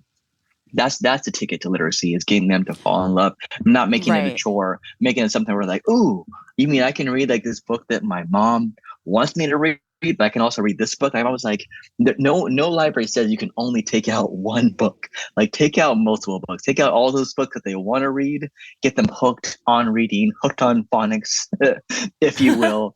And then you can get these like higher end books, and they'll keep, once they love to read, they're going to read at reading levels because they are going to surpass all the books that they love. And they're like, I need more books. And that's how they get to reading levels, is because they're just going to keep on fucking flourishing for more and more books. Like, the secret to literacy, to kids being able to read at 8th grade, 9th grade, college grade, third levels, is joy. My grandfather had a 7th grade reading level, and he was one of the smartest people I ever knew, because he just loved to learn. He got to a certain level because of his age, and then he just kept on going, and he never stopped reading. I love to read because of my grandfather's influence, because of my mom's influence, because of my dad's influence, because of library worker influence. And it's just because of the joy of reading, of the ability to read, of just being able to tell stories, to hear stories, to exchange these moments of joy with people. And that's all we're trying to do. That's the library people in California and Oregon. I get messages from people in Germany, Japan, Africa, who are like, I just got my library card. I thought you should know. And like, that's all that they're spreading. They're just spreading this joy, this happiness of reading. And that's all that really matters to any library worker across the world. I love that. And I love all of this, and we're going to just continue helping to spread your message. And we love your story. We love your story. Yeah. And, people can find you on, obviously, TikTok and on, what is it called? Instagram. You guys, literally my brain just I shorted out. Instagram. And now can join your book club. Yes. On follow PBS. I mean, we're going to get to see you all different places. I'm in far too many places, chronically online, in libraries nearby, so many different places. I'm obsessed with talking about libraries, about library joy, and just like I call myself the narrator of library stories. They're not my story. There's so many hardships that library people endure, and I'm just fighting for them, praising the great work that they do. That's all I ever sought to do. Like you said, I never thought I would be privileged, blessed to be speaking with the two of you. I was just trying to get people to get more library cards, to read more books. And here we are today, being able to support and encourage the use of libraries and the importance of literacy in far, far, far many more places, California, America, and beyond. But Well, I Mychal, love that. And that pivot is like, for me, it's everything. I love it. I was going to say, we love you so much. I know our listeners love you so much. They bring you up often to us. And so they're going to be so excited that we got the chance to talk to you. And we always talk about how we're doing our best this week. And you are just one of those people that does your best every day. I admire what you've done so much. And I'm so grateful for the generosity that you've shown sharing it with everyone. No, I so appreciate that. I thank you for this opportunity. Thank you for this conversation. I love that you said trying your best. I'm always worried like, what is my best good enough? And so often my mental health check-in team recently told me like my best is good enough. They're like, there is no level of like what your best exceeds what those expectations are. I think that's what you guys are trying to get at, is there is no version of your best. That is the best. Well, Mychal, sometimes like our best, I'm not even kidding. Sometimes I'm like, this week was really hard. Do you know what I did my best at? I put my t-shirts in the right place. That's, you know what I mean? Like sometimes it's like, that's huge. If I'm going to be real, those small wins. If I'm going to be real, I did my best at that. And I took a bath and like, you know what I mean? Like sometimes it's just that. Sometimes we're like, I did my best at that thing. And that's good enough. Like I'm good. Yeah. And you're congratulations. You made it. You survived the day. That is huge. Exactly. And you're sharing that same exact way that just, it makes me feel very seen and like, yes, like I belong here, where we're not the same people, but we sure are the same in a lot of ways. Most definitely. Yeah. All right. Well, we'll let you get on with your reading for the day. Please keep us posted on how the book club is going. I'm going to check in, but I want to hear from you how you are enjoying it. Absolutely. It's going to be the most chaotic, unhinged of times, but I will keep you up to date. Kissing Cat Barlow and Machine Gun Kitty will probably find a way to join in at some point. I'm just excited I have no doubt. to read books and spread joy. They invade everywhere they can. She heard her name. She's jumping up right now to join me. She's ready for this bookish world. Oh my God, I love it. Okay, well, Mychal, have the best day ever. It was so great to talk to you. Likewise. Thank you so much. Nice talking with you both. Talk to you soon, Mychal. Bye. Take care. Bye.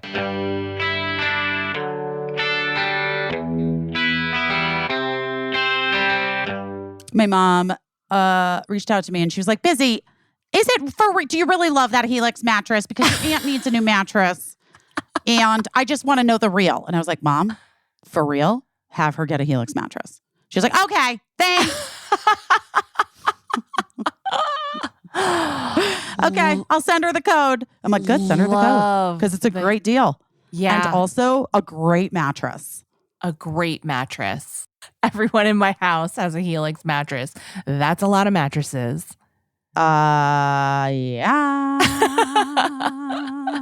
We also all have them.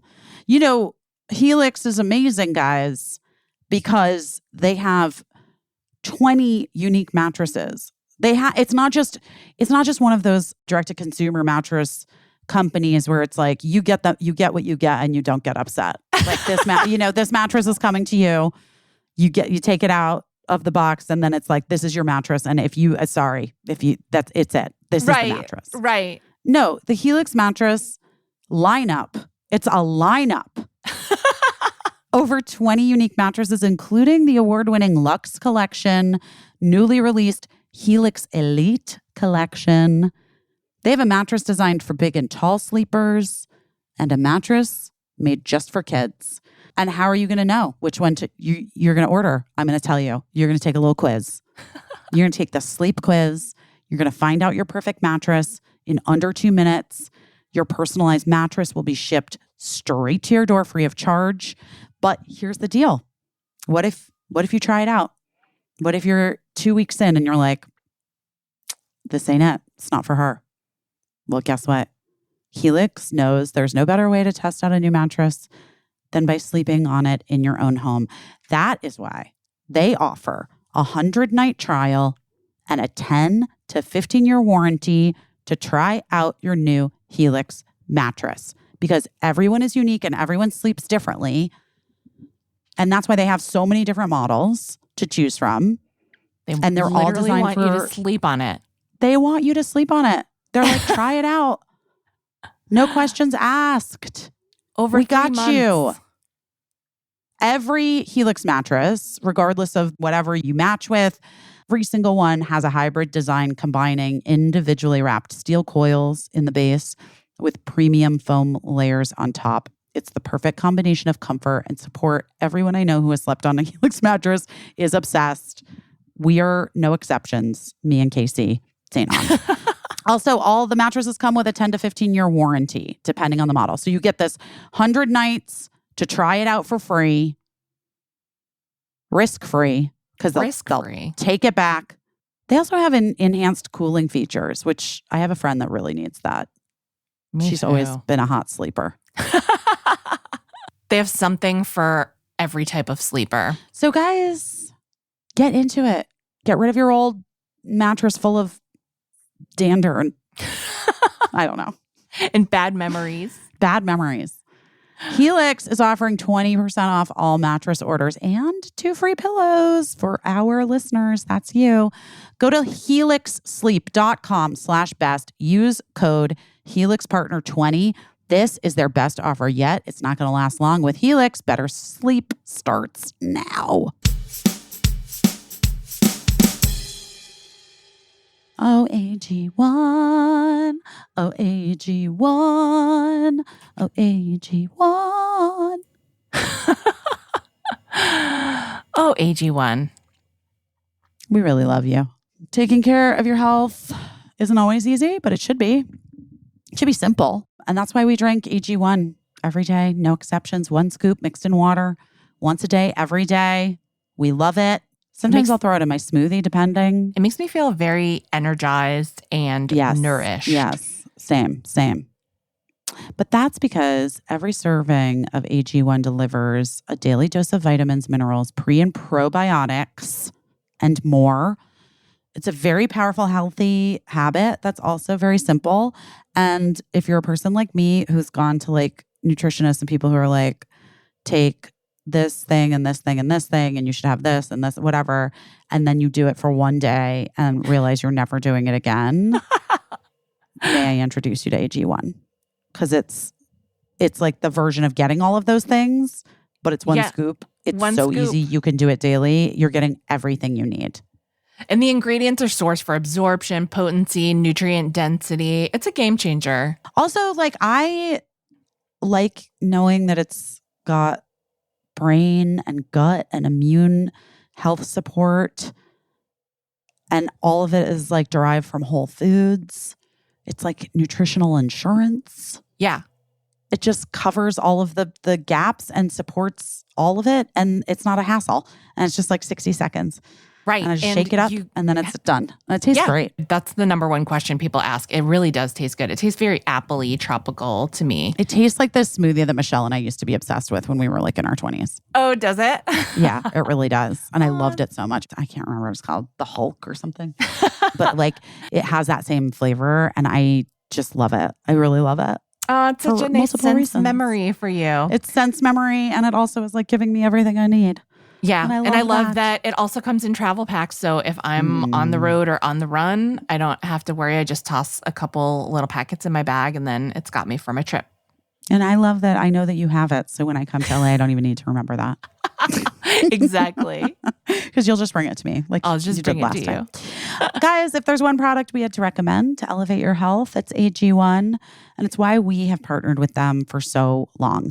If you want to take ownership of your health, start with AG1. Try AG1 and get a free 1-year supply of vitamin D3 plus K2 and 5 free AG1 travel packs with your first purchase exclusively at drinkag1.com/busy.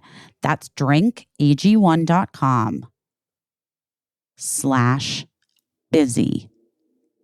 drinkag1.com/busy. Check it out. That was great. Mychal, thank you so much for joining us. And thank you for all that you do. He's a gem. Yes. And wait, I just had it pulled up and then I just lost it. Hold on, everybody. Mychal Threets. He has a very singable name. He really does. Wait, what is his Instagram handle? It is MYCHAL 3TS. Okay, yeah. So it's MYCHAL 3TS. Okay. Yes. So go to his Instagram if you are interested in the Fable book club, if you want to see more, if you want to follow him. See what he's doing for PDS. A real joyful soul. A real joyful soul. And his cats were so cute. His cats were cute. We just love him. Thank you so much. We're Speaking so of, guess where Eli's going today?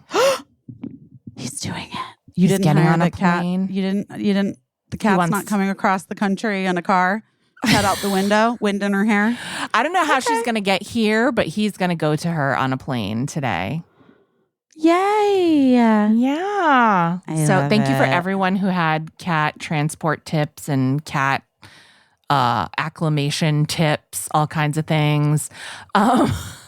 One of our friends who listens said to ask our other friend Natalie about the time that she tried to bring a cat cross country, but not to hear it until after the cat was here. So I'm looking forward to hearing that story later. Is he flying with her back? I think that's the plan, but who knows? Like, he's a lot like me. He could get there and decide, like, you know what? I better rent a car and drive across or something. Who knows? Who knows what he's going to do? He might hop on a boxcar. I don't know.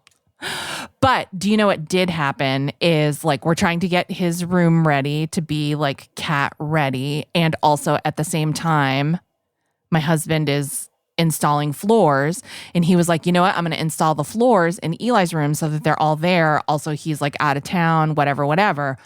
Once he pulled all the furniture out, he was like, Eli, do you like the color of this bedroom? Because it's like a very bright yellow that is not relaxing, and like was kind of fun when it was a guest room, but now that it's Eli's bedroom, now that he moved here, maybe not the most relaxing. And Eli was like, thank you so much for asking. I never wanted to say anything, but that color yellow is not relaxing at all, and I would like to paint it a darker color blue, kind of like the color that our bedroom is. So we were like, okay. So we got out the paint and we painted a little swatch on the wall. And Matt was like, this is like a dream come true. I'll paint this room in like 2 seconds because I don't There's even no have to. furniture in it. Yeah, there's no furniture and I don't have to worry about. Always the time. Always the time. I can drip paint on the floor because we're just going to cover it up with the new floor. Great. And so we did a little swatch and Eli said, I like that color. I would even like it 1 shade darker, which I was like, that's no problem to make paint like a shade darker, I don't think. Is it? I don't know. Did you do it yourself? No, I went to, this is my men stop story. I went to a big box store. I found the paint swatch. It was the darkest paint on the swatch. Mm-hmm. And so, first of all, I waited for like a half hour while the guy just bopped around like tapping paint cans with a mallet for like 30 minutes. Yeah. And then finally, right. But that's right. That's what we needed. You're like, okay. Finally, he comes over and he's like, how can I help you? And I was like, kind of obsessed with just with the mallets. I have to be honest, I'm kind of obsessed. He was not Sort in of a rush amazing. to help me. So I showed him and I was like, would it be possible to get a sample of this paint in this color, just 1 shade darker? And he said, no, we only make the colors that are on the wall. If he had stopped there, it would have been fine. But then what he said next was, lady, if I could make the color one shade darker, I wouldn't be here. I'd be an interior designer. And I was like, ew, would you? yeah. That has And I was nothing like, to do with anything. What? What are Okay. you talking about? Exactly. And I was like, Ew. so you can't do it. And he was like, no. And he was like, what would make you think you could do that? And I was like, well, because in the past, it would have been possible to just say, can I get a sample of this paint, but that I'm going to pay for, but just darker? Like you'd be able to, you know, Figure it the sometimes fuck in the out. past, paint mixers would be able to like formulate. And he was like, no, you're talking about, that was it back in the 90s. Now the computer does it all. And the only way I could make this any darker is if you brought a sample of something darker that I could like scan with the camera, but I can't just like add color. And I was like, okay. Literally And- stop screaming at me. Yeah. And he was like, well, sweetie, I can tell you're disappointed that I can't do it. Not another. I can't. No. I let him call me sweetie 3 times before he was like, so do you want to get it or not? And I was like, yeah, I'm going to skip it today. So Matt had been out getting us coffee while I was trying to complete the very simple task of buying a gallon of paint.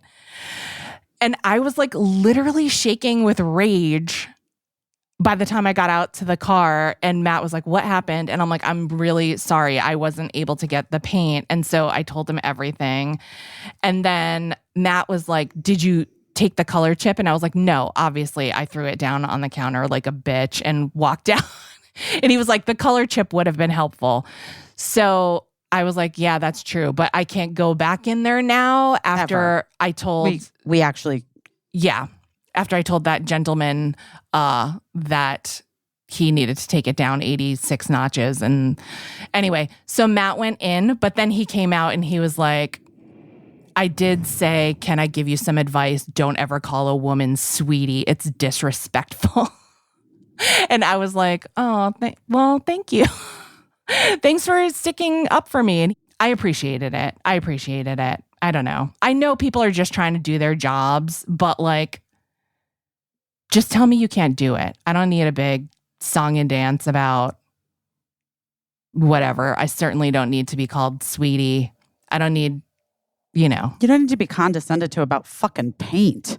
Exactly. Also, by the way, also, by the way, can I just tell you, this is why I have purchased all of my paint for this new home. Yeah. Casa Kismet. Yeah. On a direct to consumer thing. Like the one that I have used, there may be a few, I don't know. Yeah. It'd be nice if they advertise on our podcast, whatever. Fine. They don't. But Claire, Okay. Claire.com.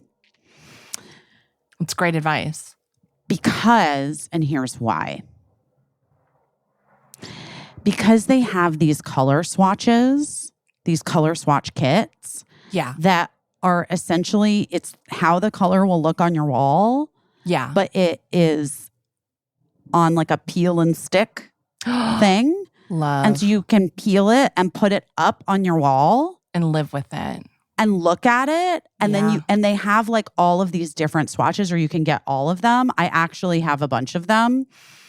And it's so helpful. And having used, that's the pink that I used Yes. for the thing. The colors really translate. You know what I mean? Like it Yeah. looks just like what I thought it was going to look like based on I love that. the I love swatch that. thing. Because I just feel like also they also send supplies to you. Here's like pants, like here's everything at the 7-piece paint kit, $43. Here's everything you need Nice. to like do it in your house. Oh, I love And it. I just feel like, and then they have like little tutorials and stuff online. This now sounds like we're doing a commercial for them. They do not advertise on this podcast. I'm just saying, I find painting yourself to be very difficult. Right. Most of the time I will just hire a person to do it because to get it even, and like it's just hard. Yeah. But in my apartment, I'm like, I have been doing it myself, whatever. And I just feel like that's a good way to go. go. That's where it's because then also I don't have to deal with some guy being like condescending to me about paint. Well, do you need indoor paint? Are you looking for cabinet paint? Is this for your wall? Do you need a satin finish? I'm like, fucker, I don't know. I just want it to look the way I want it to look. You tell me, what am I looking for? Oh, anyway, goodness. You know what I mean? Yeah. Yeah. So I highly recommend. Maybe you do that next time. Yeah, I'm going to do that next time. Also, by the way, the other thing that I like about them, and I feel like this could answer your paint question. Yeah. Is like, no, they have the colors they have, but they have it like gradient, you know? So like if there is one that's one shade darker than what you want, I'm sure.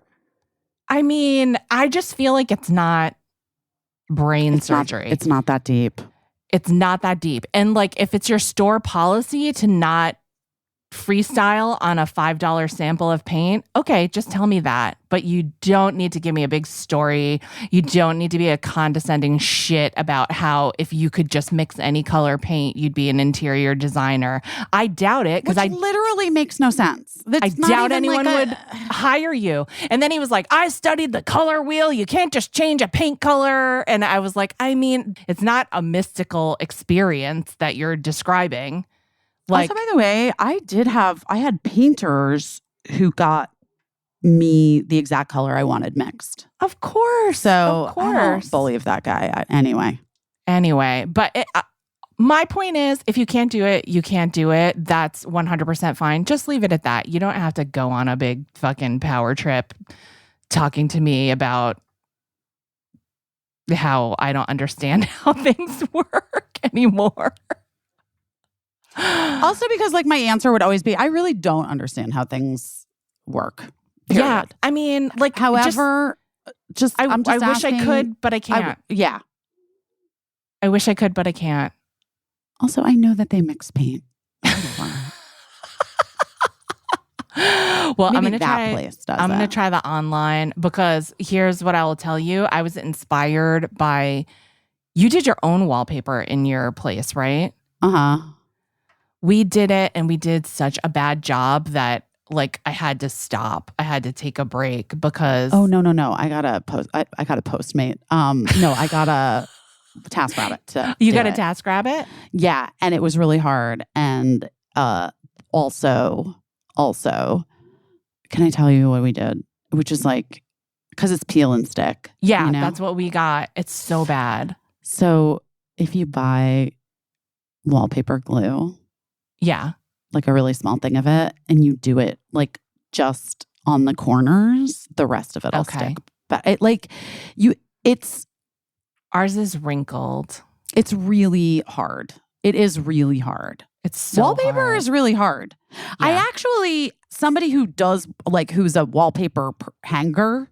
Yeah. Who did the wallpaper for me in the townhouse. Yeah. Was saying that he thinks that doing peel and stick wallpaper for amateurs is harder. Worse. Is harder. Because once it's stuck, and it's supposed to be like removable. I think they mean removable, like you could take it off and it won't pull your walls down, but it's garbage.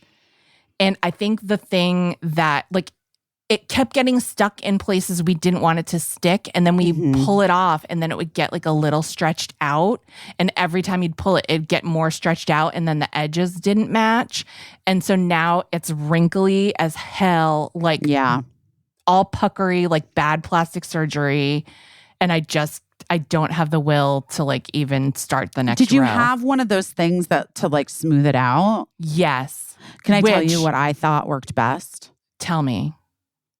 My fondant smoother from Wilton. I bet that does work better. I was using my Jade face roller to like stick the bubbles down. That worked the best for me. But also, I'm not going to say anything. Someone in my family who I love very much and I'm very grateful for the help was a little overzealous with the smoother. And I think that was stretching it out as well. Like, I think you can only smooth it so many times before it starts to become an injury to the wallpaper. It's not easy, guys. It's not easy to be a weekend warrior. It's not easy. Look, how long did it take me to do these 2 bookshelves? A combined 7 months? No, it was like 2, but it was like I did it over 2 months, because it was really like. But you really didn't. You did it. You did like a stint of like a testing of it. And then it was like a 2-month like fallow period. And then you did it all when we couldn't watch the Super Bowl. Like you finished it all. I feel like that's what happened. Well, I just mean like it's hard to schedule working in your home because we all work all the time everywhere. Yeah. And then you're like, I'm tired. Yeah. You're like, when am I going to do this? This is the last thing I want to do. It's not my dream in life. Yeah. But yeah, like it was like I came home from doing that crazy garage sale and I was like, well, I'm already exhausted. I've already been working all day. Let's just keep going. Yeah. And we said that thing that a lot of people reached out and said, oh, that's interesting about the, like that I was there, sort of like that body doubling thing, that like ADHD, like when there's a second person there, you're like, oh, let me do this.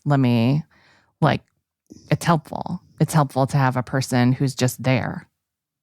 Yes, it really is. Which is why I think so many people are struggling, work from home folks, because I loved that. Did you see that part in the Risa Tisa series when she admitted that she wasn't a great work from home candidate like that? No, but that's funny. It was very funny. She was like, my boss made me start to go back into the office because they were like, you're not doing great at home. And I was like, I get that. Like I for health reasons and for safety reasons and for so many reasons, it's great to work from home, but also it sometimes is good just to have someone sitting next to you just to keep you honest. And to keep working. I think that's right. Well, that's that, it's that thing, whatever it's called, body doubling. Yeah, that's exactly what it is. Exactly. It's probably something we all sort of need in some way. I think it makes it more fun. Everybody knows that's more fun with a friend. But every task is more fun when you've got a friend to do it with, which is why we're so excited to do our talk show together. Yay! Yay! Can I tell you something? Like now we can talk about it. We couldn't talk about it before. When we went to QVC in Pennsylvania because we went to do like a little promotional thing a while back. I loved going there so much. Oh my God, me too. It was like... We will be doing the show in New York, guys. But we're but we went to the QVC facility, and to me, it was like the Willy Wonka factory of my dreams. I agree. I wanted to like, I actually was like a little, because our day was kind of full and then I needed to like get back for cricket. Yeah. And I was actually kind of bummed because I was like, I wish we could stay here and like just go through everything, Go through everything. And also like, I wanted to meet all the hosts and all the people that worked there and all their cool, like there's this guy, Dan, that works there that like, he does everything and he's so stylish and brilliant. He's like a behind the scenes guy. And he's one of the people that I feel like I have to moderate my my reaction to seeing him, because I'm always so excited to see him, because it's just like everything's going to look cool and be fun when he's there, and he's so funny and has such a funny sense of humor. Everyone there is really nice, but going to the actual QVC place was a dream. It was such a damn dream. And it's going to continue to be a dream. I'm so excited. It's very exciting. Yeah, guys, we're so excited. Well, we didn't even talk about the Oscars. We didn't talk about the Oscars. We didn't talk about the Girls 5 Eva premiere. I know. What? I mean, listen. How was the premiere? It was you looked amazing. Fun ever. Well, I was ovulating, right? Like the new moon. It was almost the new moon. So that's like the best time. Yeah, best time. So I just always look. You look just glowing. You're and perfect, like busy right? plus when you're busy plus. Yeah, when you're ovulating. And you all had looks by Christian Siriano. Yeah, so Christian did all of our. They wanted us to look they wanted us to look coordinated, which makes so much sense. And so we were like going back and forth on this like thread with the producers, with Tina and Meredith Scardino and Eric Gurian, and we were like, and there were like people who were like, okay, so Netflix wants us. This was like weeks and weeks ago. Netflix wants us to look coordinated. We agree. That's going to be, we had decided we were going to do this performance, basically like in front of the theater. They built this like stage. And Dave Holmes was there from MTV. Dave Holmes, your friend Dave Holmes was there from MTV, and he interviewed us. He gave us like a real TRL moment. And I'm going to post the video on Thursday. The girls all posted it last week, but like, I don't know. I wanted to post it closer to, maybe I'll post it right now. I don't fucking know. Post it both times. It's free. Dude, just keep posting it. Anyway, but I'm just going to take credit because you know me. But so we were like, do we decide on like a color palette? Should we like all stick to this? Should we have our stylist blah, blah, blah? And then I was like, guys, should I reach out to Christian Siriano and see if he would want to be open to dressing all of us for the premiere? Genius. I do think it was. Yeah. And then just this also genius and speaks to Tina Fey being an incredible producer. And immediately I got a ping from her, a private text, just me and her. And she was like, I think this idea is genius. How do we make sure that everyone genuinely is okay with it and doesn't feel pressured into it? Do you know what I mean? Yeah. And I was like, that's such a good point. I'm like, why don't you text all of the girls directly right now and say, I have nothing on this, but if you think this is a good idea, I'll have Busy reach out to Christian, but I wanted to check and make sure you're okay with this first. Oh, great. And she did, and then very quickly got back to me because all the girls were like, are you fucking kidding me? Yes. And, but I did think that was such a good, it was such a good, I always am taking lessons from producers and stuff on like when I'm like, ooh, or bosses, like, that was such a good way to make sure that everybody actually was okay with it. And they weren't just like feeling pressured. I have to go do this thing because everybody else wants to do it, you know? Right. And then I reached out to Christian. He's like, fun. Of course. He's in. Of course. And he's such an expert at curating a collection, a cohesive collection. Dressing all different, we're four ladies who have four different bodies and four different desires for the way that we want to look and the things that we want to highlight, whatever it is. Yeah. Be comfortable, be able to perform. Mm-hmm. And so we had a really fun fitting day at his studio, and they just like pulled a ton of stuff and we tried on. And there were like a bunch of options. Like they had given him sort of like a color palette based on what the stage and everything was going to be. But like we really all gravitated to these like black, like really cool, fun black outfits. You know, everybody looked so great. And it was so fun. And then it was actually like a really beautiful day. And then we went to do our sound check, and like it was gale force winds of like 50 miles an hour and freezing cold. Freezing cold. It's like you were back on the Macy's float. Why is it every Macy's float was less windy? I'm not even kidding. Every time you guys try to do anything outside, you're punished. Well, I do have to say, I'm like, I'm such a huge, strong, big believer in like manifesting things and like speaking things into existence. Yeah.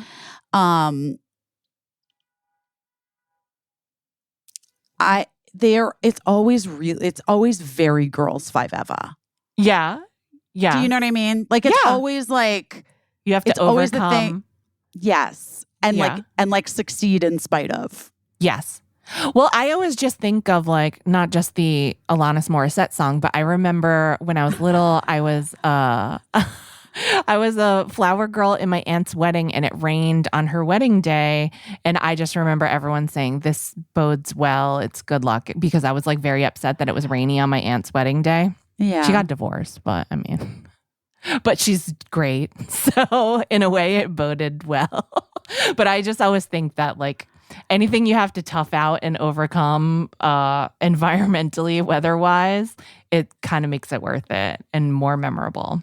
Well, I went to Matthew, who was doing my hair for the night, and I was like, I think we got to we gotta like make it, because what I wanted to do this sort of like Marilyn Monroe look, like like a sort of vintagey hair thing with the dress is like so modern and sculptural and cool. Yeah. And I was like, but you're gonna have to like pin it and shellac it basically. And can I just tell you something? He just said to me, I saw him again when I did The View yesterday, and he was like, I have to thank you. You really pushed me, because he was like, I was like, oh boy, I don't know about this. And he's like, and it looked so great. It's one of my favorite things that we've ever done together. And that hair, when I tell you it did not move, it did not move. And like, again, it was like 50 miles. It wasn't, but it felt insane. I love when someone turns their hair into a solid for like a solid. But what was kind of incredible about it was that at the end of the night, I like took all the pins out of my hair, and piled them up on my little table at the after party, and my hair felt great. It was not like how that normally goes, you know. Nice. Okay. And in fact, the next day I didn't even wash my hair right away. Oh wow. It felt really good. And it looked kind of like rad and just like kind of big and weird. We have to find out what magical products he used. But the night was so fun. I was looking for Eric in all the photos. I don't think he was in enough photos for me.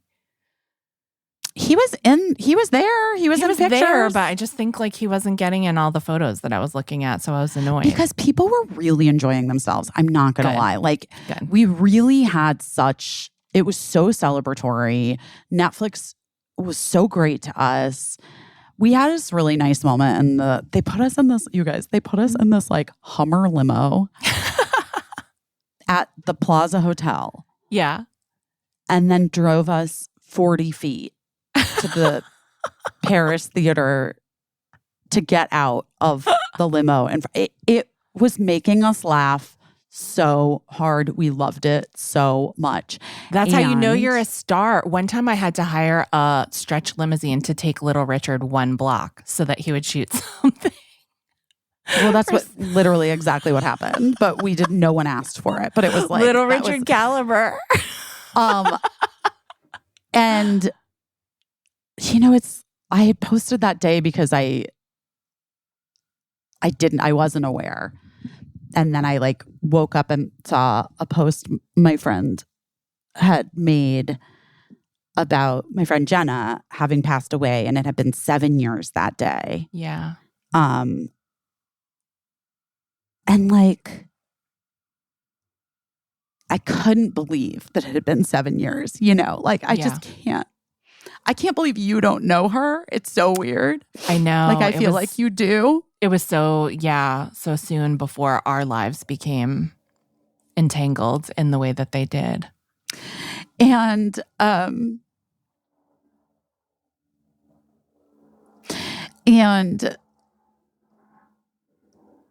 of course, like, you know, I think about Kate so much. Yeah.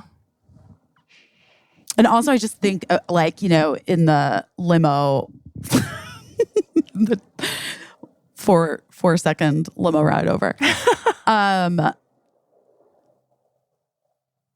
just like where we were all at when we started that show and where we are now. It has been 4 years. Almost. It will be 4 years in the fall, right? Yeah. And COVID, and Sarah's best friend had just passed away from cancer when we started shooting. Yeah. He had maybe passed away a couple months before. And, you know, we've all gone through so many things. Just globally and personally, and then together, and to like go to work and have this total joy and support from these ladies. Like, you know, we talk a lot about how it was on our show on Busy Tonight and how it was so empowering to be surrounded by all these women, and we would like cheer for each other and like almost like comically, you know? Yeah. And you don't get that a lot of places. You just don't. Right. in this industry almost ever,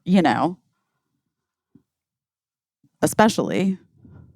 But I'm sure you people listening at home are like, yeah, bitch, that's literally never happened in my office job. Right. But that's what Girls 5 Eva is all the time for all of us, you know? And in the limo on the way there, I was like, guys, I just want to say, whatever happens. And Paula's like, don't you whatever happens. Don't you start whatever happens. And I just meant, no, I mean, like, we're hopeful that the show gets the audience that we think it should have, and that like people find it and Netflix is happy and they want us to do some more so we can keep having this joy in our lives. But I really just meant, like, truly whatever fucking happens, like, those 4 ladies in so many ways, like, saved my life and gave me a gift that, like, I am just forever grateful for. And this show and, like, this character and all of it. And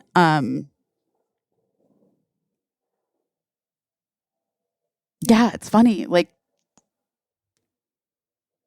we just got there and got out on that stage and, like, got to sing, and no one could hear us because of the wind. They were recording. Great. Yeah. No, they were recording the vocals. It was Sarah's production team. Yeah. Who do her live shows and, nice. You know, when she does where whatever she does, like festivals or big shows, whatever. So it was her production team. Yeah. So they're used to, like, that kind of thing. Yeah. And they were recording the vocals and of us singing there live so that they could, like, mix it with the video and stuff so that it would sound good. So what people were hearing, like, coming out of the monitors wasn't, like, the best because of the wind. Yeah. But they were able to like do their magic, and the video is really cute of us singing. But we just had the best time. It really was like it really was incredible. And the after party, like, I think I've never actually had fun at a premiere ever. Yeah. Ever. Yeah. Any premiere. Who did you see at the after party that you were excited to see? Oh my God. Well, you know, I was very excited to there is a kid on our show this year who is so good. His name is Thomas Doherty. He was on Gossip Girl, the new Gossip Girl. Oh, okay. He was Parents Out There, Moms Out There. He was in The Descendants. He played, you know, the 2 Descendants, like Disney movies. I think he was Captain Hook's son in the Descendants movies. Okay. And he's on a new show, or he just got, like, the lead on a show on Hulu that's in its 2nd season, but he's, like, the new guy on the show. But he's in one episode playing, like, a Harry Styles. Oh, nice. Character. Like, basically he's, like, the biggest pop star in the world. Yeah. And he's such a delightful person and just, like, so, like, such a good laugher and, like, so fun. And his manager, turns out, is the brother of a girl I work out with at LecFit. Oh, that's so funny. Of who course. I've, like, known for years. Smallest world. Yeah. It's always the smallest world. That's so funny. And so I, like, loved talking to them, but, like, Jen and Marie were there. My friend Shannon was there with her girlfriend. Sophia Bush was there, and Hillary Burton came to celebrate. Love Hillary. And I met Sophia's girlfriend. Like, it was just, like, honestly, such a blast. I had the best time. Mark came. My friend Phil Morrison came. Bonnie Morrison. They're not related, but they both were there. Love Bonnie. I mean, really. Oh, that's so great. I'm glad you had such a good time and such a celebration of something that you've been working on for so long and so patient, waiting for it to come out. I know. It was amazing. Very exciting. I also met a woman who was in Donna D. Kane. Oh, Dawn Richard. interesting. Okay. Yeah. All right. And she was so cool. And I was like, next season. we need to do it. I love that. I love that. Yeah, it was really, really fun. There were all kinds of people there. It was just fun. Oh, But it was good. but it felt like we all had been able to like bring a ton of friends and Yeah. like we all had a bunch of support and it was just really nice. That's really it was cool. really nice. And Congrats. I know. And I do feel like that thing of like just being able to acknowledge and be so grateful for the fact that like we know that life is not all one thing, right? Like we talk about it all the time. Right. And also when you get these things, these moments of joy, like let yourself feel it fully. Don't talk yourself out of it by being nervous or being like stressed. Right. You know? And I think that like sorry guys, the sirens are coming for us, but New York City is really having a day. she's popping off. She always does. But I think I think for a bunch of different reasons, but I think that we all know that, right? Like, Right. of course. But to practice it. But to practice it is difficult. Yeah. Can be. Yeah. And I think that because of how I started the day, which was that like I took Cricket to school and then I opened Instagram in the elevator of Casa Kismet and I saw my friend's post about Jenna and I just like started sobbing. Sure. And I called Mark and he was like, I can't believe it's been 7 years. And I was like, I know, I can't either. But I just thought about her, like, and my friend Kate, and like, I don't know. And I just felt like,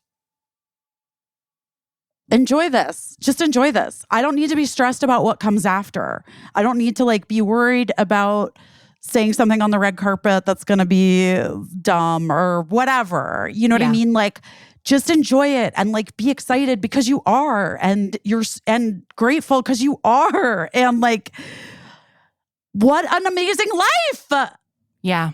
I always think of my friend Lisa. I think of my friend Michelle. I think of my aunt Corinne, all who did not get to live this life as long as they should have. Criminally short how long all of their lives were. I especially think of my friend Lisa, and I imagine her saying like, if you can't fucking enjoy this, like I would give anything to be there, anything, because that's how she was like right up until the end.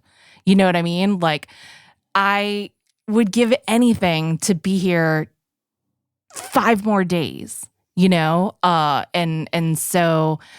And I think of my friend Michelle O'Callaghan, who I worked with at Letterman. She was the makeup artist there. She was one of the funniest people. She would like physically like shake you. You know what I mean? Like that's how she was in life. And I just imagine how she would be at a moment like this. Like she would physically shake me and be like, I'll fight you if you can't like get on board and do what you're supposed to do. And I think of my Aunt Corinne was like such a gentle person and so loving. And she loved me so much since she was a teenager when I was born. And and so she maybe wouldn't have shook me, but just in a gentle, loving way. Just I picture her saying like, this is a blessing. And the thing is, guys, like we know these things, right? Like we have these moments and we know them, but I myself have in the past been like for instance, the Mean Girls premiere. I was so fucking stressed out. You guys, I like fucking was like shitting my brains out. Like, so I was like having like literal, like, I was like, am I going to bridesmaids this? And just like have to shit in the street. Cause I'm like, it was a disaster. I'm sad that I missed out on those Google alerts. Busy Phillips, Bridesmaids, the Mean Girls for me. would have been kind of amazing. Legendary. But that being said, I mean, I wish I would have just taken like a fucking Imodium or whatever. But like I'm just saying, like, I think that is a perfect example of, like, that was like a weird health thing, like where I was like trying to get my everything back on track from like being so sick or whatever in December. But in addition to that, I was super stressed and I didn't enjoy it. I didn't enjoy one fucking second of it. Yeah. I didn't like it. I didn't want to talk. Like, the people I was talking to felt stressful. It all felt stressful. Like, I was like just not in a good place. Right. And I think that after having that experience or whatever, and all of the stuff that I just said, I was aware of. Do you know what I mean? Like, I know all that stuff. Yeah. But it also was like really important to me to remember that in this moment, like, whatever the stresses were, if my hair had like all of it had just flown off my head or whatever, I was just like, you know what? It's going to be fine. It's fine. Like, it's going to be fine. It's all fine. Paula and I fucked up like one word on the song because it's a long story, but it was a lyric that had was originally one thing and then was changed very, very early on to something else. Right. And we've sung it for the last 3 years with the other word, but for some reason, Paula like got it stuck in her head that it was the other thing. And then I was like, don't you do it. And then I looked at her right when it happened and then I did it to her. Oh no. Because it was just like in my head. But like, honestly, I didn't even think about that until this moment right now. Oh my God. They also just I think they just put our vocals down for that moment. It's like, fine. It's totally fine. Yeah. And I just was like, I really have to just be excited and like turn anything that I'm feeling like stress wise into excitement. Yeah. And joy and like love. And it really fucking worked. It worked that time. I know it's not going to work every time, but it did work that time. I love that it did because, because it was your moment, And I'm glad you were able to turn it into something that you were just able to feel everything that you wanted to feel about it, Me too. Because you worked hard and like not just worked hard at your job, which is a challenging job, but like you worked hard at everything surrounding it, like the friendships that you've built with these people and like keeping hope alive in this industry that loves to crush hope and make it tough. And so, you didn't just do your job, you did more than your job. So I'm really glad that you were able to enjoy that celebration of it. You deserved it. Thanks, Case. And then knowing that we get to talk about this week, it's like so exciting. One thing after another, guys. I'm excited to share the photo. I'm excited. Me too. In which I don't smize. Oh my gosh. Yeah, and then the Oscars were great. We were not there. Oscars. I don't know. It was fine. It was fun. Seen any. You haven't seen any of it? No. I've watched the Barbie movie. The Barbie movie. I saw American Fiction. It was great. I really want to see American Fiction. I love that guy. You will love it. I'm a fan of his, and he wrote on my favorite TV show other than Girls Five Eva, The Good Place. Oh, he was a writer on The Good Place. I feel like I know him. We follow each other on Instagram, so I must. Yeah, but you must know him. Yeah, he's done a lot of TV stuff, right? I think he did The Watchmen, which I loved. Oh, which I also love The Watchmen. Oh, yeah. Maybe that's how I know him is through Heidi Lindelof. Oh, okay. Yeah. Damon's wife, who I worked with the Center for Reproductive Rights. Yeah. So loved that. Loved Killers of the Flower Moon, even though it was really long, but it didn't feel long at all when I watched it. It was really fascinating and I learned a ton. I didn't see everything this year. Like I haven't seen Poor Things yet because they didn't send out WGA screeners and I only saw what we got. But I'll watch it now. I'm excited. I hear it's quite good. It won a lot of awards, so I'll watch it now. But I thought there's a lot of just so you know, I don't think you should watch it with the boys. I heard there's a lot of fucking. Yes, I'm not watching it with any boys. I'm watching it by myself. But I thought the show was pretty fun. I know, like the In Memoriam segment, I agree. We don't show a massive list of people's names in a long shot that have died. We don't need dancers and even prestigious singers. Weird. Like, just show the people's pictures in a montage. Well, guys, when you watch Girls Five Eva, you are going to appreciate a bit in Girls Five Eva. It's in the finale of season 3, so you will have to make it through. But if the In Memoriam left something to be desired for you, I think you will appreciate something that we do on Girls Five Eva this season. Nice. Okay, I can't wait to get to that part. Yeah. And I mean, how could we, like, Ryan Gosling singing? Have you seen the clip of singing "I'm Just Ken"? What are you trying? I watched the whole show with Cricket. Oh, I thought you said you didn't watch any. Oh, you didn't watch any of the movies. No, I haven't seen any of the movies. I've seen literally Oscars. Barbie. That's it. I loved the I'm Just Ken production number so much. The homage to Diamonds Are a Girl's Best Friend from Gentlemen Prefer Blondes. There were a couple references. There was a Busby Berkeley reference. Yes. It with was the faces. You guys, he really fucking did it. Like, he did it. I mean, I love Mark Ronson so much. Yes. And I know that, like, I mean, he's a genius. And I've known him for a long time, and his wife and, like, his sisters. I know his sisters.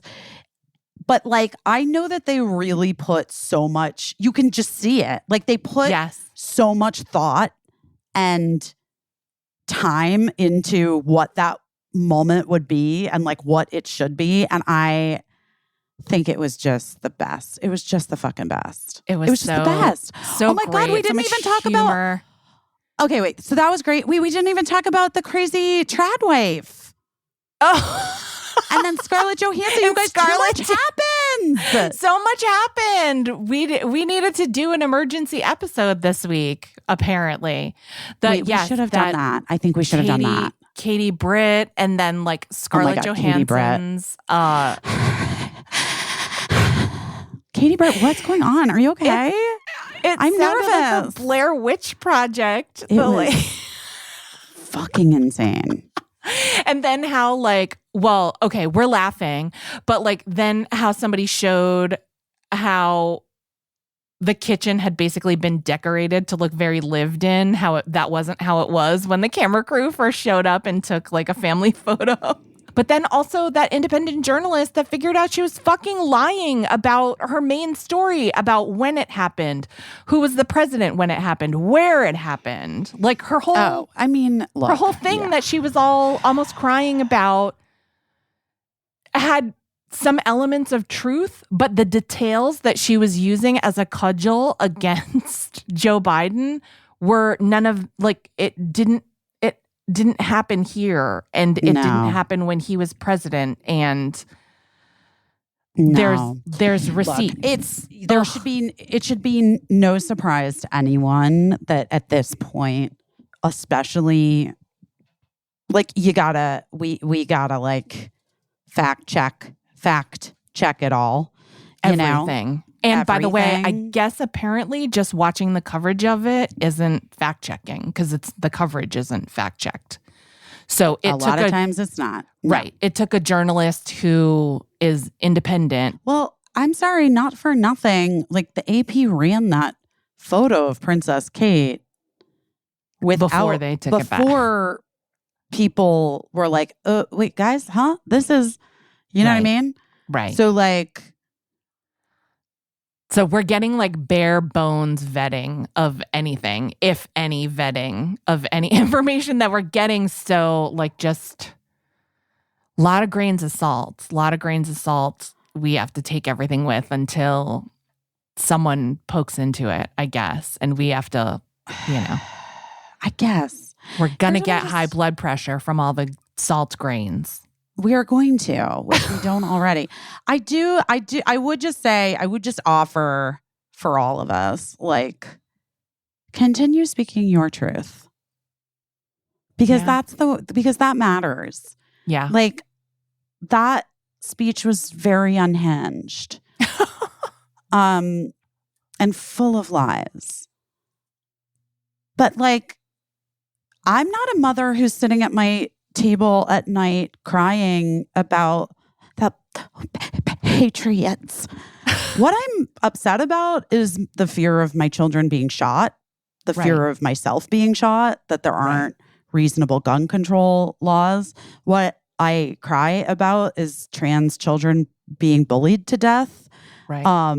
What I cry at my kitchen table about is the fact that women are literally dying because they can't access health care in our country, that women are having to travel thousands of miles and spend so much money that they don't have to get health care, abortions or health care or both. Truly. Right.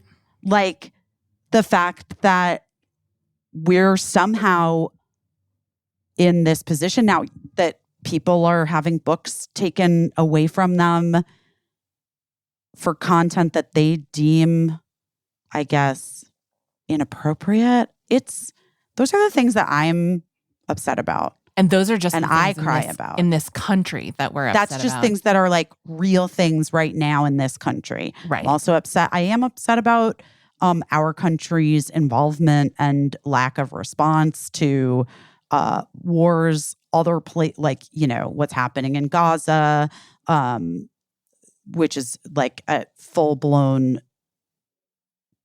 tragedy, and atrocity that we're witnessing. Right. I'm upset about Ukraine and the Sudan. Did you ever read that Dave Eggers book, What is the What? Oh, no. About the lost boys of Sudan from Yeah. That book is really incredible if you guys haven't read it. I mean, it's from years ago and it's about a different war. Yeah. But it is, I don't know, that Sudan just reminded me of it. Yeah. I'm concerned about so much real stuff that impacts real people. And like, so I don't know, sort of like fake breathy crying in a kitchen is like, I don't know if that's a thing that's like resonating with somebody. It was meant to be manipulative. Well, it is, of course. Yeah. But it's also like just. I was happy with how much it seemed like it didn't work on people. I was happy with that people seemed to see through it and be like, what is she talking about? And like call her on the facts of everything. That is good. But I'm sure there are people that are like, she's a rising star and she did great. I'm sure there are people that think she smashed it, Well, unfortunately, there is this ideology that's being pushed on like TikTok and social media of this idea of a trad wife. Traditional wife for trad for wife, those of you for who sure. don't know. Which, by the way, I mean, I know that nothing about my marriage and separation and divorce is maybe what people would call traditional. Yeah. But like, who fucking cares? Like, what are you even talking about? What is traditional? What is traditional? Traditional to who? Traditional to who? That's what I was just going to say. Traditional to fucking who? And by the way, like, if we're going on like, okay, so I'm Gen X. I think that how I grew up is actually what is traditional at this point in this country. And I think a trad wife is like a single mom, like that's what all my friends had. Traditional marriage from my generation is divorce. We're post-traditional. Like if we're talking whatever. I'm not even gonna get it.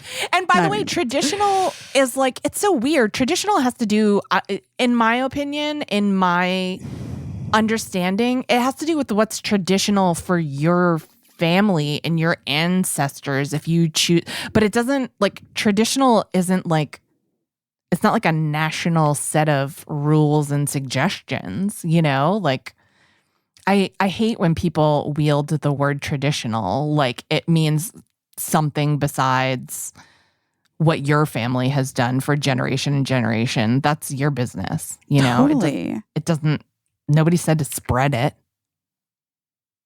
It's also an idea that's not real, which is also what's problematic. Yeah. You know?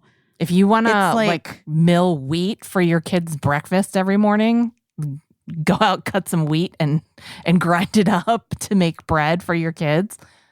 Do it. Honey, no one's stopping you, is all I'm saying. But as my mother said, there's more than one way to skin a cat. The worst saying that's ever existed. Who is skinning cats? Well, that's what's traditional in my house. Shit like that. That's the most insane. Oh my gosh. Well, should we say real quick what we're doing our best at? I feel like. I mean, everything. We're doing our best at everything. I already said what I'm doing my best at. We're doing our best at everything. Yeah. Everything. Yeah. Everything. We want to hear what you're doing your best at. So wait, my hairdresser, he's going to die. I'm going to say you're going to die. Wait, you don't even know this because I didn't even say it. The hot water in my building is not on. Oh no. So you have to get that pink out of your hair with cold water? New York City, man, it really teaches you how many things are beyond your control. Your building does whatever it wants to you. Your neighborhood does whatever it wants. The weather. New York City is a girl boss. She does what she wants to do and nothing more. Oh my gosh. All right, guys, listen. We gave you a lot to me. A lot of content, I feel like, today. So much. And maybe we're making up, I don't know, for the other stuff. Next week, we're going to be in person together. Exciting. It's exciting. Yeah, because you're coming my way. This weekend, guys. Netflix this weekend. Put it on. Put it on. Let me know. Tag me on your stories. Yes. And I'm very excited to hear what you guys think because I'm very excited about this season. I'm also excited to watch from the start again because I'm going to rewatch the first two seasons. Nice. I can't wait to watch. Yeah, I guess that's it. Mychal Threets, we love you. Thank we love you all of you. To our guest. Follow today. us on Instagram. Send us Follow emails. everybody. Follow our Substack. It's and more guys, free we love stuff you so much. Fridays. We love you so much, and we'll talk to you soon. I don't know what I'm doing, but I'm doing my best.